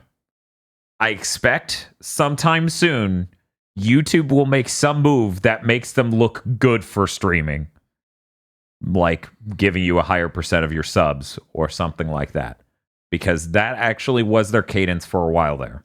I do not expect them to fix discoverability ever. I do not expect Twitch to fix discoverability ever. I do not expect things to get better on either platform largely ever. It's so weird because it's like that wouldn't just benefit the creators. If they have more people being discovered and becoming bigger streamers, that's more money for them too. Well, but people really like these big guys. If we endlessly feed everybody into them, we'll make infinite. But that hasn't worked. That stopped. Like Marx calls it diseconomies of scale. It's when the economy of scale stops working and a corporation goes fucking mental. So maybe we've reached that point where it's like, we have to do something else. Actually, yeah. Anything else. Chat's bringing up YouTube's cut has always been 30% on memberships. I forgot about that. Oh, yeah? Wow. They should promote it if they're not stupid. Right? Like, with this news coming out. Please look forward to Big Thick Dimension Live available on YouTube and Thens. I love Thens. I'm just going to name the next episode of Big Think TH space ENS. I just keep thinking, like, you better not fucking do it. How would I ever find out? Right? You'll find out. You'll find out. Crime. You'll find out when there's a news story about how you're the new TikTok star. Somebody fucking like tries to link me a TikTok video on Twitter, and I auto ban them before I read the title.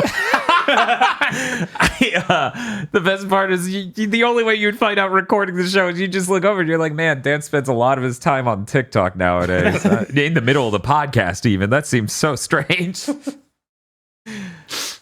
But yeah, I wasn't aware. Can you just stream to TikTok? You can stream to TikTok, and the discoverability is really good. In fact, that Twitter space I was talking about, one of the former Twitch creators, like, yeah, I'll watch someone go live on Twitch, and they go have like 20, 40 viewers, and then they go live on TikTok live, and because it just shoves it in front of everyone's face at random, because discoverability is really good there, they have 800 people watching out of nowhere, and I'm like, yeah, wow, that's what discoverability looks like. It's when you quickly shove this in front of everybody's face and go, do you want this? No? Okay, then leave. Instead, I go to, okay, you know, I've been pretty polite until now. You want me to fucking talk about it? You know why discoverability is so bad on Twitch? It's not even exclusively what Chris was saying of they show you the biggest person. It's that they are curating it and they're fucking dog shit at it. The front page on Twitch is fucking useless. You know how I found everyone whose content I enjoy? It is on the left margin. People who watch this person also watch. Okay. People who follow this streamer also watches. Those are helpful. That is how I found literally everyone I watch on Twitch, except for Vox, because Vox was a viewer of ours. That's how I found Voxandra's channel. Right. That's it. Everyone else who isn't someone from content I've collaborated with, which technically we did collaborate with her on live streams, but is through that, and also on that Versus. margin. And also, yes, that's true. Curse Content Club Versus, which somebody left a comment on that one like 3 weeks ago. I forgot to bring it up, where they were just like, you know, I was a fan of the show and now I see this and I'm like, fuck this. And I'm like, do they assume we hated it and they didn't listen to it at all? Or yeah, I don't know. That was a weird comment. It was a fucking strange comment. I'm like, maybe they just hate Versus a lot. I don't understand. I don't know how you do that. I don't know. Or yeah, exactly. Maybe they don't respect women. Who knows? We have no idea. No idea. But these platforms aren't going to get better. I like the idea of people who subscribe to us on YouTube. You know, we get like 4,000, 5,000, 6,000 views on Big Think Dimension a week there. Those people could be alerted to it being live in a much more efficient way. Yeah. So that's an interesting thing. Also, I wouldn't have to fuck with this. It would just be up every week. We'd hit stop streaming and it would be like, oh, my work's done. So that's why I've been thinking about that. We don't have any decisions to announce yet, but it is just something I could do in the future. I don't know. Anyways. That's all of Chris's news. Bob, do you have any news about the corpos?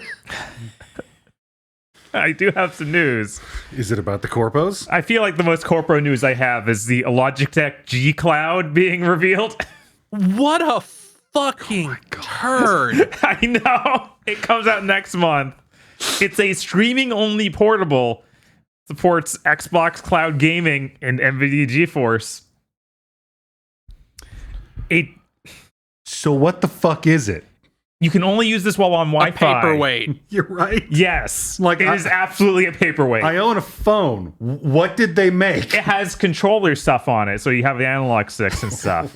Welcome to 2022. Do you think I could get one of those for my Controller stuff. iPhone that's less than $300? Yes, Yeah. 100%. That absolutely exists and is probably more comfortable. I like reading this article about it that was published by one of those awful, like, obviously Microsoft tilted sites. Inside the article, like, well, it's almost as expensive as the Stream Deck or the Steam Deck, but it's okay because they can't subsidize their price with the sales of games, so that's why it's so pricey. It's like, no, that's their problem, not the consumer. They made a bad decision. They designed and launched a terrible product for no one. I mean, they're explaining the economics for no of the one price. is cloud gaming in general. Yeah, I would have to read the piece to know if they're excusing it for that reason, because there's a world of difference between deconstructing a thing. You know, it's like that Pokemon tweet I made in the last week. Absolutely. Where I was just like, it's a language barrier thing. They associated fucking Nuzlocke with ROM hacks. They didn't know better. And then people were like, you're defending them? And I'm like, no, where did you read that? It is... Maybe I should reread it, but I feel like it's written in a way that's very much keyed towards... I don't doubt that. Every No, it's single not person actually. I It's saw... a thing that has Xbox on it. It's great. Tech writers have more brain rot than most industries. On average, I think game journalists have less brain rot than tech writers. As I've said a million times, tech journalists will eat the biggest shit sandwich in the world if they think it gets them closer to what they think being in Star Trek is like. Yes. And it's like, I don't need to own a console. I have a magic tablet that beams the games to me. And it's like, they're in 544p, they're macro blocked to shit, and you have 48 frames of input delay. But it's the future. It's the future. I don't pay for individual games anymore. Cloud gaming is not real. It is not up to standard yet. We don't need the next generation of this thing that is already a worse version. It's really funny, too, because, like, when I've seen cloud gaming be okay, every time was on an Ethernet jack. Every time was a wired connection. Well, what if? What if that was impossible and removed from the equation and it's a fucking portable now? Every game is now the cloud version of Switch games. But Yeah. they're never going to stop. Yeah. Because it doesn't matter if Even- it fails. No. Because if it works, Infinite if money. it works. Uh-huh. So there's no I theoretical... feel like we're getting to the end of people being willing to throw themselves on that pike. Because it looks like Google's going to kneel pretty soon. Because as we pointed out, Oh, yeah. Assassin's Creed Mirage on Luna, not on Yeah. Stadia. Yeah, that shit's Yeah. ending soon, 100%. A funny thing, they announced the MSRP being $349.99. Retailers are already listing it at $299.99. I think that's because if you pre-order it, you get it at $300. Okay. I think that's what they announced. $350 fucking. Yeah. It's like, you know what's going to be that price and come out in like 6 months? The Switch 2. I know, right? Probably going to be $400 at most. What a stupid device that no one should ever have made or buy. This feels like it was like, shit, the Steam Deck is more successful than we thought. We need a Steam Deck. And it's like, there was years of engineering and research put into the Steam Deck to decide on all its specs and everything. We don't have any of that time. How do we get one out fast? Make it a cloud device. Good enough. And then it tanks into the core of the earth. It's like, I don't think you heard me. I didn't ask you to make me a product. I asked you to make me money. You know, I'm really happy that it genuinely seems like there actually isn't anyone who would really like to play top shelf console games but not own any hardware. That market demographic they keep insisting is totally real. If only we could only connect to them. Just isn't real. Doesn't exist. Yeah, no, it actually has. It has become incredibly evident that people who don't have the money to afford even a $400 console are not lining up to buy $70, $60 games constantly. Yeah, why would they? Because that economically makes fucking sense. And honestly, the engagement is, if they're interested in that, they're probably already there. They probably want a premium, good feeling controller and a good view, right? Mm-hmm. They don't want this bizarre setup where it's stuck on a really cheap portable. Like, I know many people who play games and don't own consoles. They play indie games on their PC, which is good enough because it's a moderate PC, maybe slightly above average because they do music or art or video. So they can play, like Freedom Planet or something like that interests them. And they're not interested in high-end console games as a general rule. Because something that I've mentioned a bunch of times, if you're not a straight white dude who likes shooting people in the head, there's not a whole lot for you in AAA games. Not nearly as much as there should be. I mean, if you could consider Splatoon 3 and things like that AAA, I would say Nintendo offers a lot. There's Nintendo. There's EA has The Sims. Yeah. And then I think Square Enix things do a pretty good job bringing in additional people. And then Sony had Death Stranding and Ghost of Tsushima half being out of that genre of straight white dudes only zone. I mean, it's better than it was during 7-10, but it is. But all they did, like I've said this before, like all they did is like go, well, we're gonna take the exact same game and make the protagonist a girl. And I'm like, you realize that there's probably more to it than that, as evidenced by the fact that your demographic split has not shifted at all, even a little. And dear, hey, game journalists, you realize this is a cynical marketing ploy so they can pretend they're serving an audience they're totally not serving. They're like, no, we must go along with their lie, just like we went along with their frame rate doesn't matter lie in 2013. Wait a minute. Are you telling me Forspoken is it going to break new ground on demographics and make the console it ships on the most female-centric console to a ship of all time since the Game Boy? I think that's bullshit, good sir. I think Forspoken's bringing it. The tides are changing. Companies hate giving out demographic info for their players because it always makes them fucking look bad. like that the stupid Family Guy bit. Like Overwatch boasted about it, and then like an independent research thing came out and said Overwatch has a 15% female player base. This is twice as much as the average FPS. Right. Yeah. Like, I don't know why they're not all coming out every week to blame Nintendo for this, for putting that shit in the boy toy aisle in the 80s. It's okay. On a long enough timeline, society, culture will repair. We will progress, and we'll finally get these women to play Call of Duty. That's the problem. That was the problem, and that is the solution. Absolutely. We'll get them to play Call of Duty with Call of Duty Vanguard, which has a female protagonist. It doesn't really. Don't worry, guys. We're just lying in the marketing material. She's only playable for like 30% of the game. And it would have been nice if I had one whole story that followed her instead of what's in that game.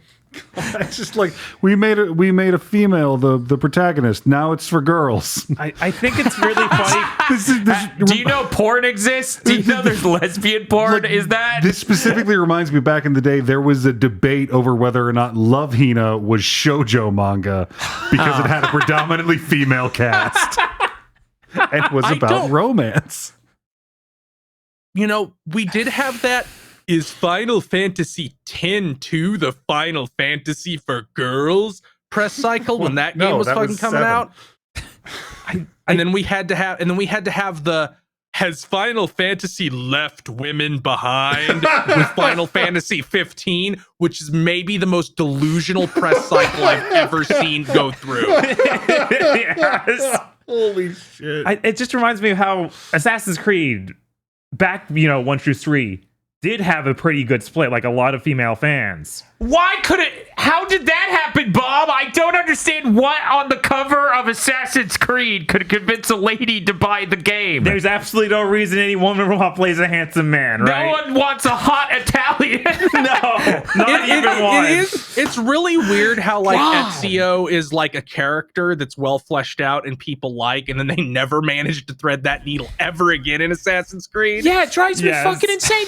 They were like, well, just so you know, there's no future gameplay in Mirage, and I'm like, why are you announcing this like it's a good thing? You should be bearing this like it's a turd. What do you? Have they? Come on. I don't think they've done the future shit since. I know it was in Origins. It was in Origins with some character I've never heard of doing some shit I don't care about. It's so they switched so much to that future stuff to being you're in first person. You are not a character. You're a mindless drone walking around a facility. It's so bizarre. It's like you don't see the appeal of your franchise at all. It's in this weird zone where like Assassin's Creed 3 has all that shit where it's like Desmond, is that his fucking name? I think so. Yeah. Like Desmond, you put together the fucking objects of Eden, which are alien artifacts. A big solar flare is going to destroy the planet, so you need to take your followers into this cave so you can come out and become Jesus Christ. And we're going to show you visions of how people will misinterpret your doctrine and do crusades and genocide and shit in your name. And you need to deal with that. And then Desmond goes, this is fucking stupid. I'm going to sacrifice myself to block the sun flare. Like, by using the magic technology, he puts like a barrier around the planet that protects it from the fucking sun flare. I'm like, Desmond, you're a guy in a hoodie. How the fuck are you? Right? it feels like Superman Richard Donner cut music as he flies up. He's gonna turn back time. It really feels like they have to downplay all that. Yeah, like that's too much to onboard people with, so they can just never mention it again. But they also can't just make this about like the Templar assassins and not have the framing device. It's weird. It's unfortunate. I want them to advertise a fucking Assassin's Creed where they're just like, here's the cool future character now. Yeah. Yeah, that always felt like what we were building to, and that just didn't happen. It's fucking weird because you know they got it with the first game. They got it because it was NDA'd and it was secret, and then when you boot the game up, it's a moment. You're like, oh shit, what the fuck? Fucking ruled. It did. Absolutely. No, that was actually huge. Visions of future games where I'm like, yeah, now I'm in the future and I've got a hidden blade, except it makes a robot noise when it pops out. Yeah. Like, yeah. But no. Nothing. Fucking dumbass. We really got off base here. Yeah, let's Bob go. Yeah, Valkyrie Profile, not Elysium, but Valkyrie Profile, the port. Lenneth. Yes, Valkyrie Profile Lenneth, the port from the PSP has been delayed till December 22nd. It was originally going to come out alongside the game, or Elysium, which is on the 29th of this month. Mm-hmm. So that's a couple months delay for a PSP for a port of a PSP game. 3 fucking months delay. What the fuck? Maybe that's more than the normal port. I don't know. That's very strange. It is bizarre. I'm excited to see if they do change things and make things better in some way, though. It was so far outside of my mental framework for them to delay a port of a PSP game for 3 months. I read that news and went, oh shit, Elysium's delayed. That's fair. Now, in the same fucking tangent, the same vector of news stories I read in the last week that were so far outside of my framework, everyone said, hey, Donkey's getting into publishing. And then Chris makes a comment about how funny it is for YouTubers to get big and then do their endeavor that will lose them money or whatever. And I'm just sitting here and I'm reading every comment for a whole day. And I'm like, guys, I don't see what the issue is if he gets into publishing. Like, I failed to see how him liking or disliking RTSs would affect his ability to judge a good book pitch. Because no one said game publishing all day. I sat there and thought this fucker was starting a book publishing label. Hilarious. You know, the only thing I'm going to say on that is everybody is making fun of him. But considering that all you have to do to beat the curve on indie game publisher is don't be a sexual predator and don't steal the rights of your developers. I think he has a pretty good shot of beating the curve. Yeah, it's not that hard. As people find me having this conclusion inconceivable, I'll remind you, being a YouTuber that doesn't shut up about games makes you just as capable of publishing a book as it does a game. That is not a skill set that makes you good at either of those. Good luck to him, though. Yeah, with any luck, we just get a indie publisher that's not complete trash out of it. Maybe. Option 1, we get an indie publisher that isn't trash about it. Option 2, we get a great down the rabbit hole in 5 years. Yes. Option 3, he actually starts to work on it, realizes it's a lot of work and stops. Right. Also funny. And everyone learns a lesson. My next piece of news is more a warning than anything else. Ooh. Okay. The Mario Brothers movie trailer comes out at Comic-Con October 6th. I'm so excited. It's a teaser, so don't get too excited.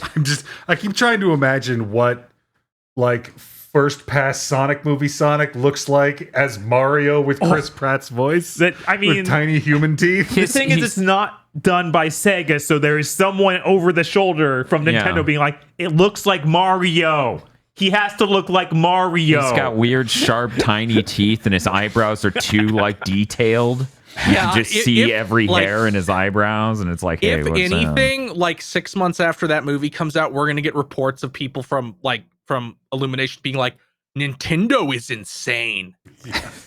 They had like the council who had to approve every single thing. Mm-hmm. Yeah, I mean, there was the rumor that the test screening for it went bad and they delayed it. There was a rumor of that. I don't know if there was a rumor that they bought a new studio to make it. So that rumor was complete bullshit. Okay. It was like they were so mad at Illumination they bought a studio to make the movie now.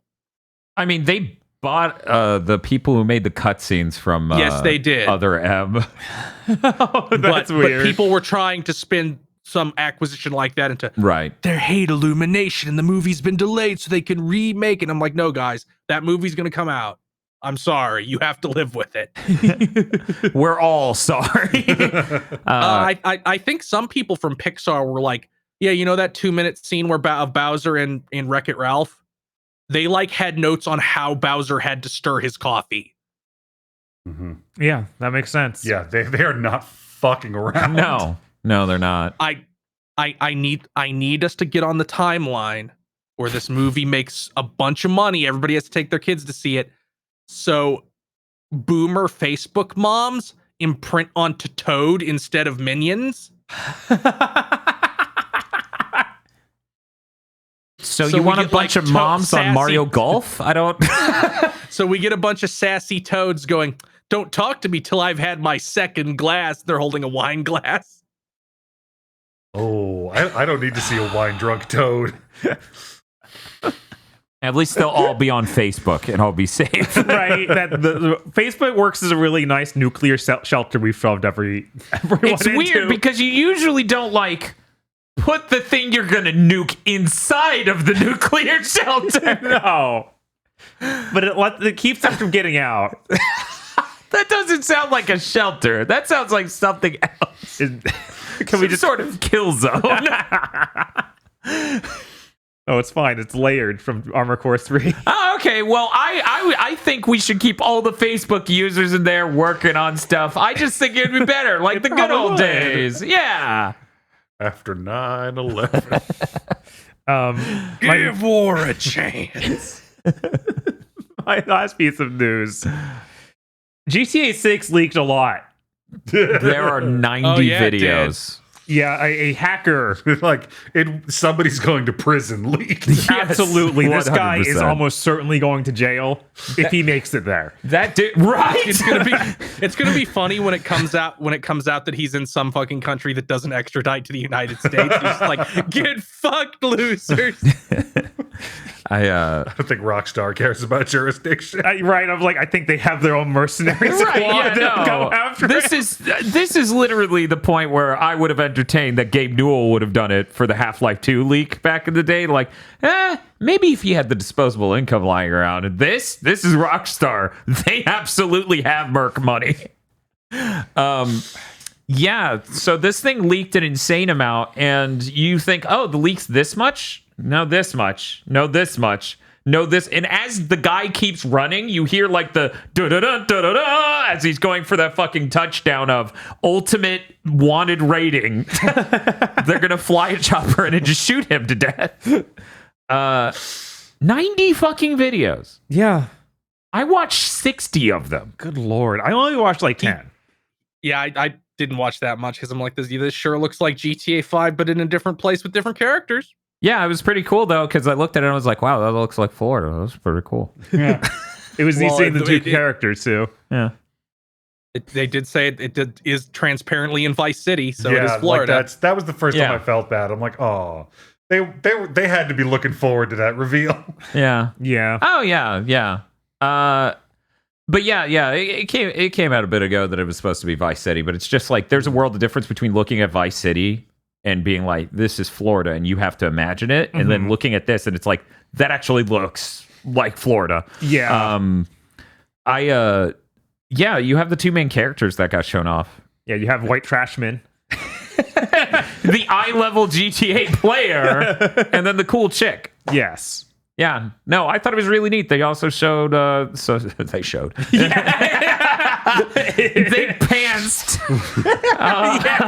to fucking being in the car and shooting out the window or out the back window of a truck. Yeah, how you can aim your gun anywhere in the car, which I was like, oh, that's really neat. Yeah, there's a bunch of features with that where, like, between that and the performance it's running at and other things, I'm like, man, I wonder if this is like going to be a return to more of a like GTA 4 era thing. Where, yeah, it was more simulation stuff happening. Right, because that Croby Cat video is incredible. If you've never seen the Croby Cat video about GTA 4 versus 5, please do. That is, if the himboification of the game industry could be put, the AAA game industry could be put into one video, it would be that. Where it's just like, man, GTA 5 looks way better. It also just cut half of the simulation for the world when it comes to all these different things. Yeah. So yeah, I don't know. I'm interested. I'm excited. I think I'm optimistic. It was cool seeing how many people they're trying to put in those areas too. Like they show an interior to a strip club, I think, and that just filled with people. Fucking packed. It had like 40 fucking people in there at least. It's funny because obviously this is leaked. This isn't a presentation. You weren't supposed to see this. So people have like plastic hair. Yeah. Yeah. Yeah, no, it's clearly in an unfinished state. Mm-hmm. Which I guess is a weird foreign concept to some people. Oh, completely foreign to some people. The game looks bad. Oh, shut the fuck up. Man, is dinner's really these hard sticks? No, those are called noodles and you have to boil them. Right. But it didn't say pre-alpha on every shot, so it must be done. Ignore that the entire screen is covered in text of like, yeah, this isn't running right. This GPU is not loading right. All of this other stuff. Oh yeah. But yeah, no. You just take it at face value for some reason. Yeah, it's nuts that people are this dense, but I don't know. A lot of people are floating even farther the other direction. Shit of, oh, they leaked it. Now they're gonna have to start the game over, and it's like, what dimension do you live in? I honestly, it has annoyed me a lot to see people being like, those poor devs at Rockstar are all shitting and pissing their pants as they rack sobs, and I'm like, guys, I think they're at most disappointed they don't get to tell us it's Vice City. Mm-hmm. I think you're kind of infantilizing, industry professionals a little bit here. That you should probably simmer down. But I'm an industry professional and I'm a mental infant. Thank you, game journalist. It's like, guys, do not spoke until you're called upon again.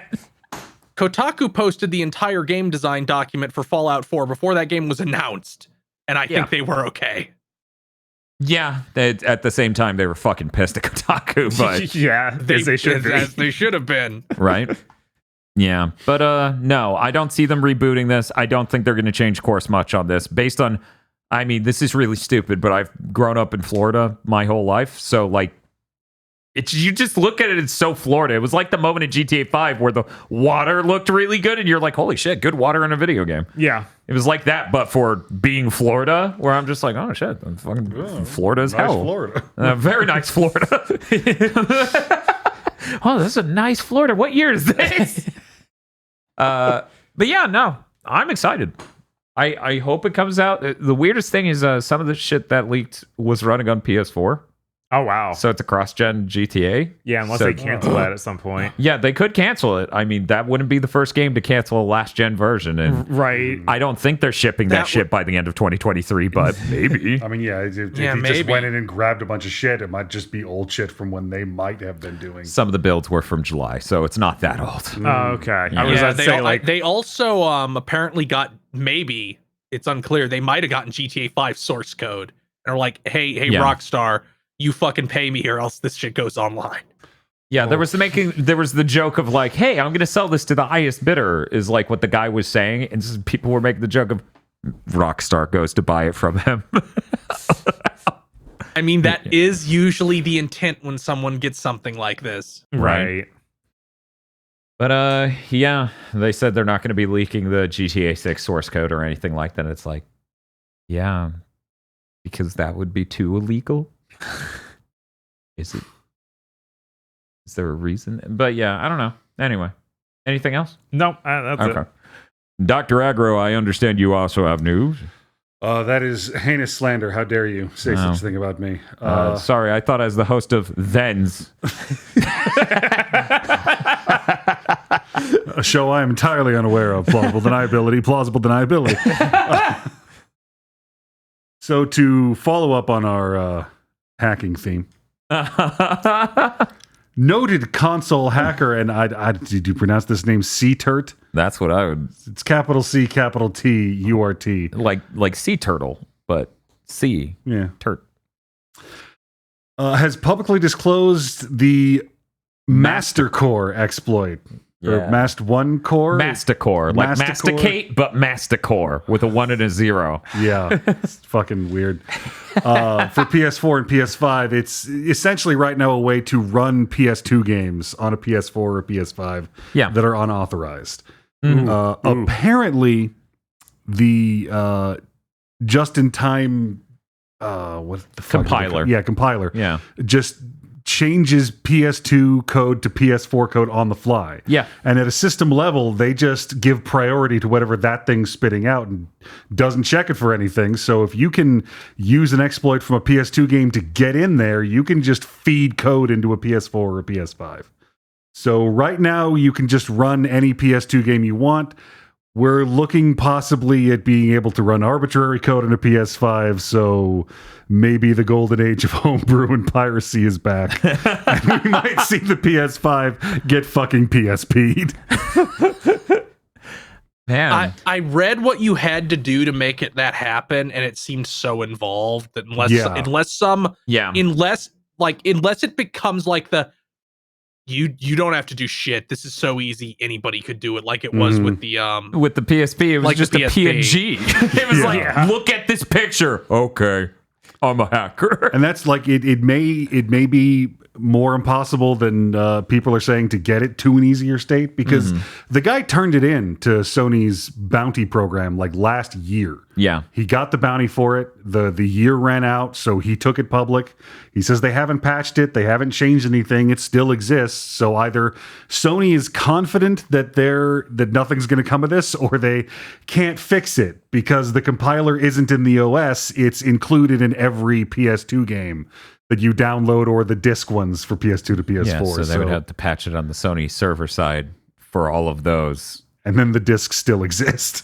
Well, the discs don't do anything. Well, actually, the physical discs exist.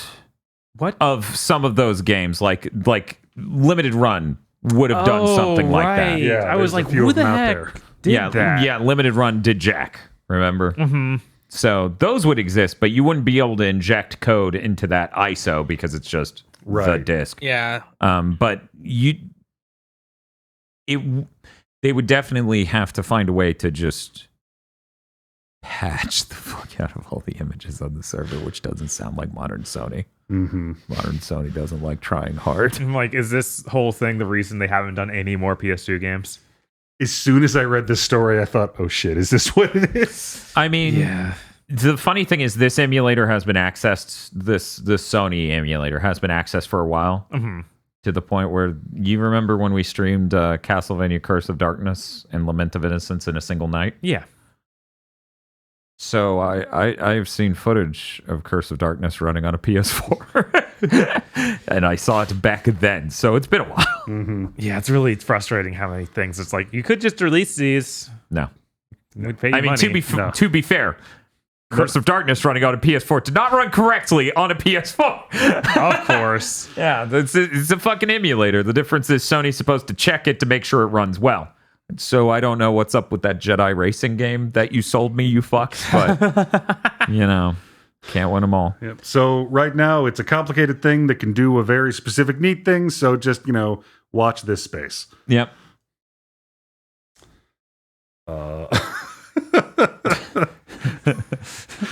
So Blizzard, in what I can only assume was a fit of jealousy over Rockstar getting all the attention and people calling them pretty, they were doing a friends and family beta for Diablo 4. Mm-hmm. And from what I hear, this is shit I read on Reddit.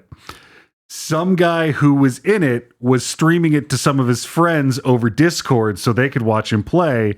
And one of his friends just hit record. Yeah. What a concept. Oh my God. So there's like a 43 minutes of just playing Diablo 4 out there. You can Google that shit.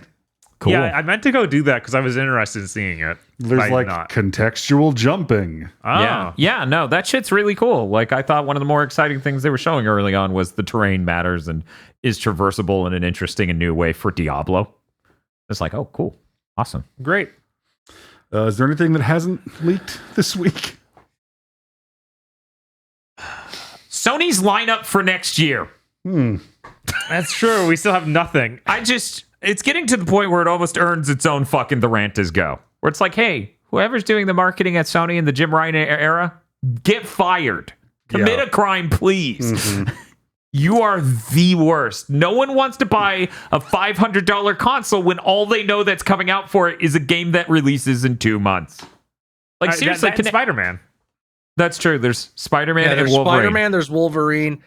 You got to give them Final Fantasy 16 because they paid for exclusivity on that. That's true. Final Fantasy 7 Remake Part 2 as well, and those are both next-gen exclusive, so it's not even like a Sony platform exclusive. But it's just like, what is Sony making?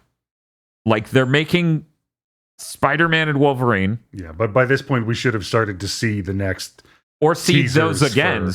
Like something to give us any sort of, we have more than 2 games. We need some long-term out announcements. I mean, with us still in the state, like, I assume once Sony's, because they said that thing a while back where it's like, we are working very hard to fix the supply issue. Soon it will be fixed. Yeah. Mm-hmm. I guess they're like, well, we don't have to try until that issue's fixed because we keep selling out regardless. I mean, they are trying to fix it. They raised the price. If you can pay more to make a console, you can get more of them. That's how that works. Can't wait to see how much the PSVR 2 costs. Yeah, at least I can pre-order that. Fine. Probably. Yeah, it'd be weird if they didn't allow that, but... Well, yeah, you can on their site for 5 minutes. Oh. Okay. Moving on. Mm-hmm. I think about last August, Cyberpunk 2077's numbers on Steam peaked at like 16,000 concurrent players. Mm-hmm. And then something. Imaishi descended from heaven and delivered unto us a miracle named Rebecca Edgerunners.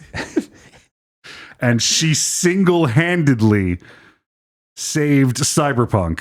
When I wrote this into the document, it had doubled that number to 37,000 concurrent players. I checked it again today. Yeah. 89,000. Yeah. tie-ins work when they're good.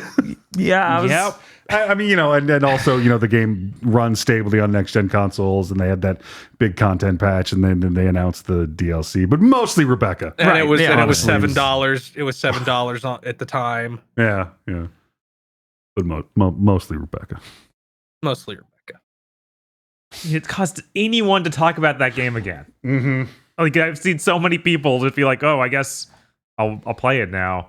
I didn't give it a chance back then because it was just a huge controversy. I fell out at the start of the year, and I'm like, I guess I'll go back now. And it's like it's a whole different demographic. It's a big fucking trigger drop. Right. So that splashed a whole different group of people who just like peeked over like, wasn't that game that sucked? And you look at it, oh wait, it looks like it runs now.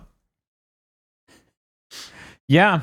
Yeah, it looks like it's not the weird fucked up carnival it was at launch. Mm-hmm. Is that it? Yeah. We out of news? That's all I had. We're out of I have news? one more piece of news. Oh shit. Oh no.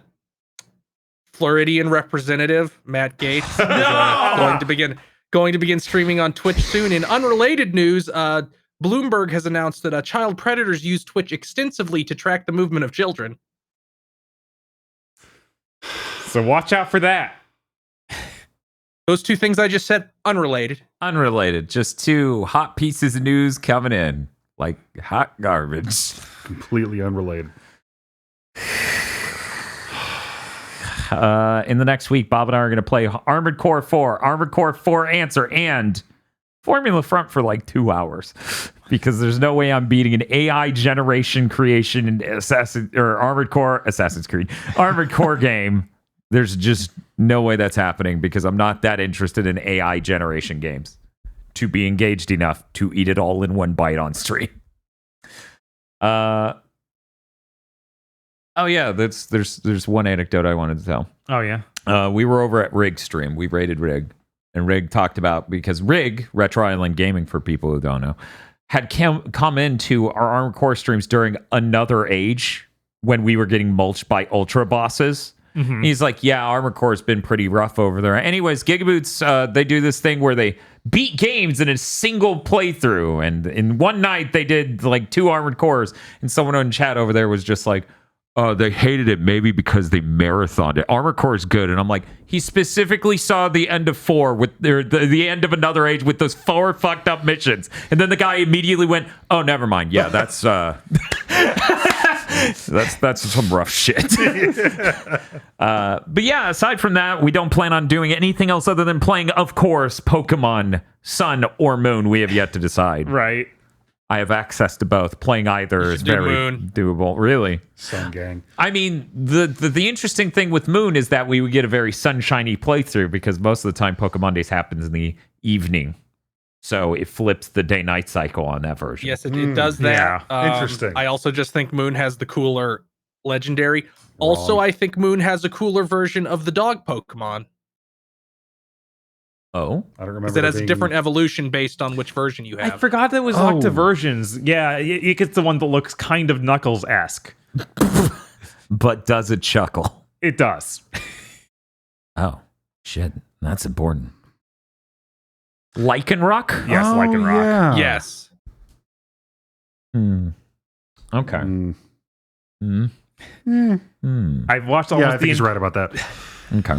I've watched almost the entire Sun Moon anime, so I might be better at drawing these Pokemon. Holy shit! We'll see. That's pretty hype.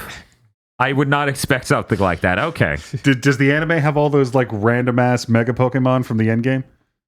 Oh, Like the Ultra Beasts? Ultra Beasts. Yes, they're actually a big part of that story. Hell yeah. Yeah, it's really good. God, that was really cool. Yeah, it's also I like love Sun and Moon. the best drawn Pokemon anime I've seen. Yeah, I remember when it came out, it started hitting everywhere. Like, maybe you should watch Pokemon again. Right? Yeah, no, that shit looks awesome. It's the sort of thing that makes me wish I was watching the Pokemon anime.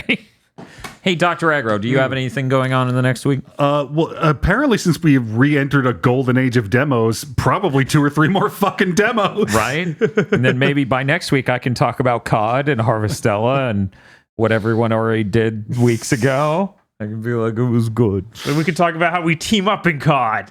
Oh, that's true. Get those team ups in COD. Chris Wolfhard, do you have anything going on in the next week? We achieved my stream goal, so on Saturday I have to, at the very least, begin confronting Banjo-Kazooie. Yeah. You gonna co-host that aggro? When's he doing it? Don't worry about it. So I have to play through Banjo-Kazooie. I probably won't happen in one massive stream. It'll probably be 2. But you never know. I might become deranged suddenly, or be like, I don't know what Dan's problem was. I've gotten through 8 levels in 6 hours. I guess we can finish this. Man, that would actually be insane. I think our playthrough was 11 and a half or 12 and a half, something. It was there. longer than your Kingdom Hearts 1 playthrough. Yeah, so it was somewhere in that 10 to 12 range. I feel like what happened is that you were doing really well, then you got to click clock wood. Yeah. That'll happen. Yeah. Okay. Well, that actually is genuinely exciting. I'm glad I have no plans on Saturday. Anyways, that's Armor Core 4 is 20 hours long. No! Let me look up the how long to beat, because I've intentionally kept myself in the shadow about this whole time. In the dark? No, in the shadow. But the shadow knows. I've kept myself as a Baldwin about this the whole time. Okay, it's only 9. We're good. All right. Okay, now we're checking for answer. I bet one of these is going to stab me. One of these is going to be like, it's fucking massive. Die. I'll be like, no, I did so well this month to not trap myself into a singular 20-hour game. It's 9 hours if you brought in a save file. From what? Exactly. Enchanted Arms. Okay, we're good. Anyways, I'm gonna try to make it to that Chris stream. Do you know about what end of the day you're starting that at? I was probably going to start in the early afternoon. Cool. So for you around 2. Awesome. Great. Anyways, that's gonna do it for this week on Thens.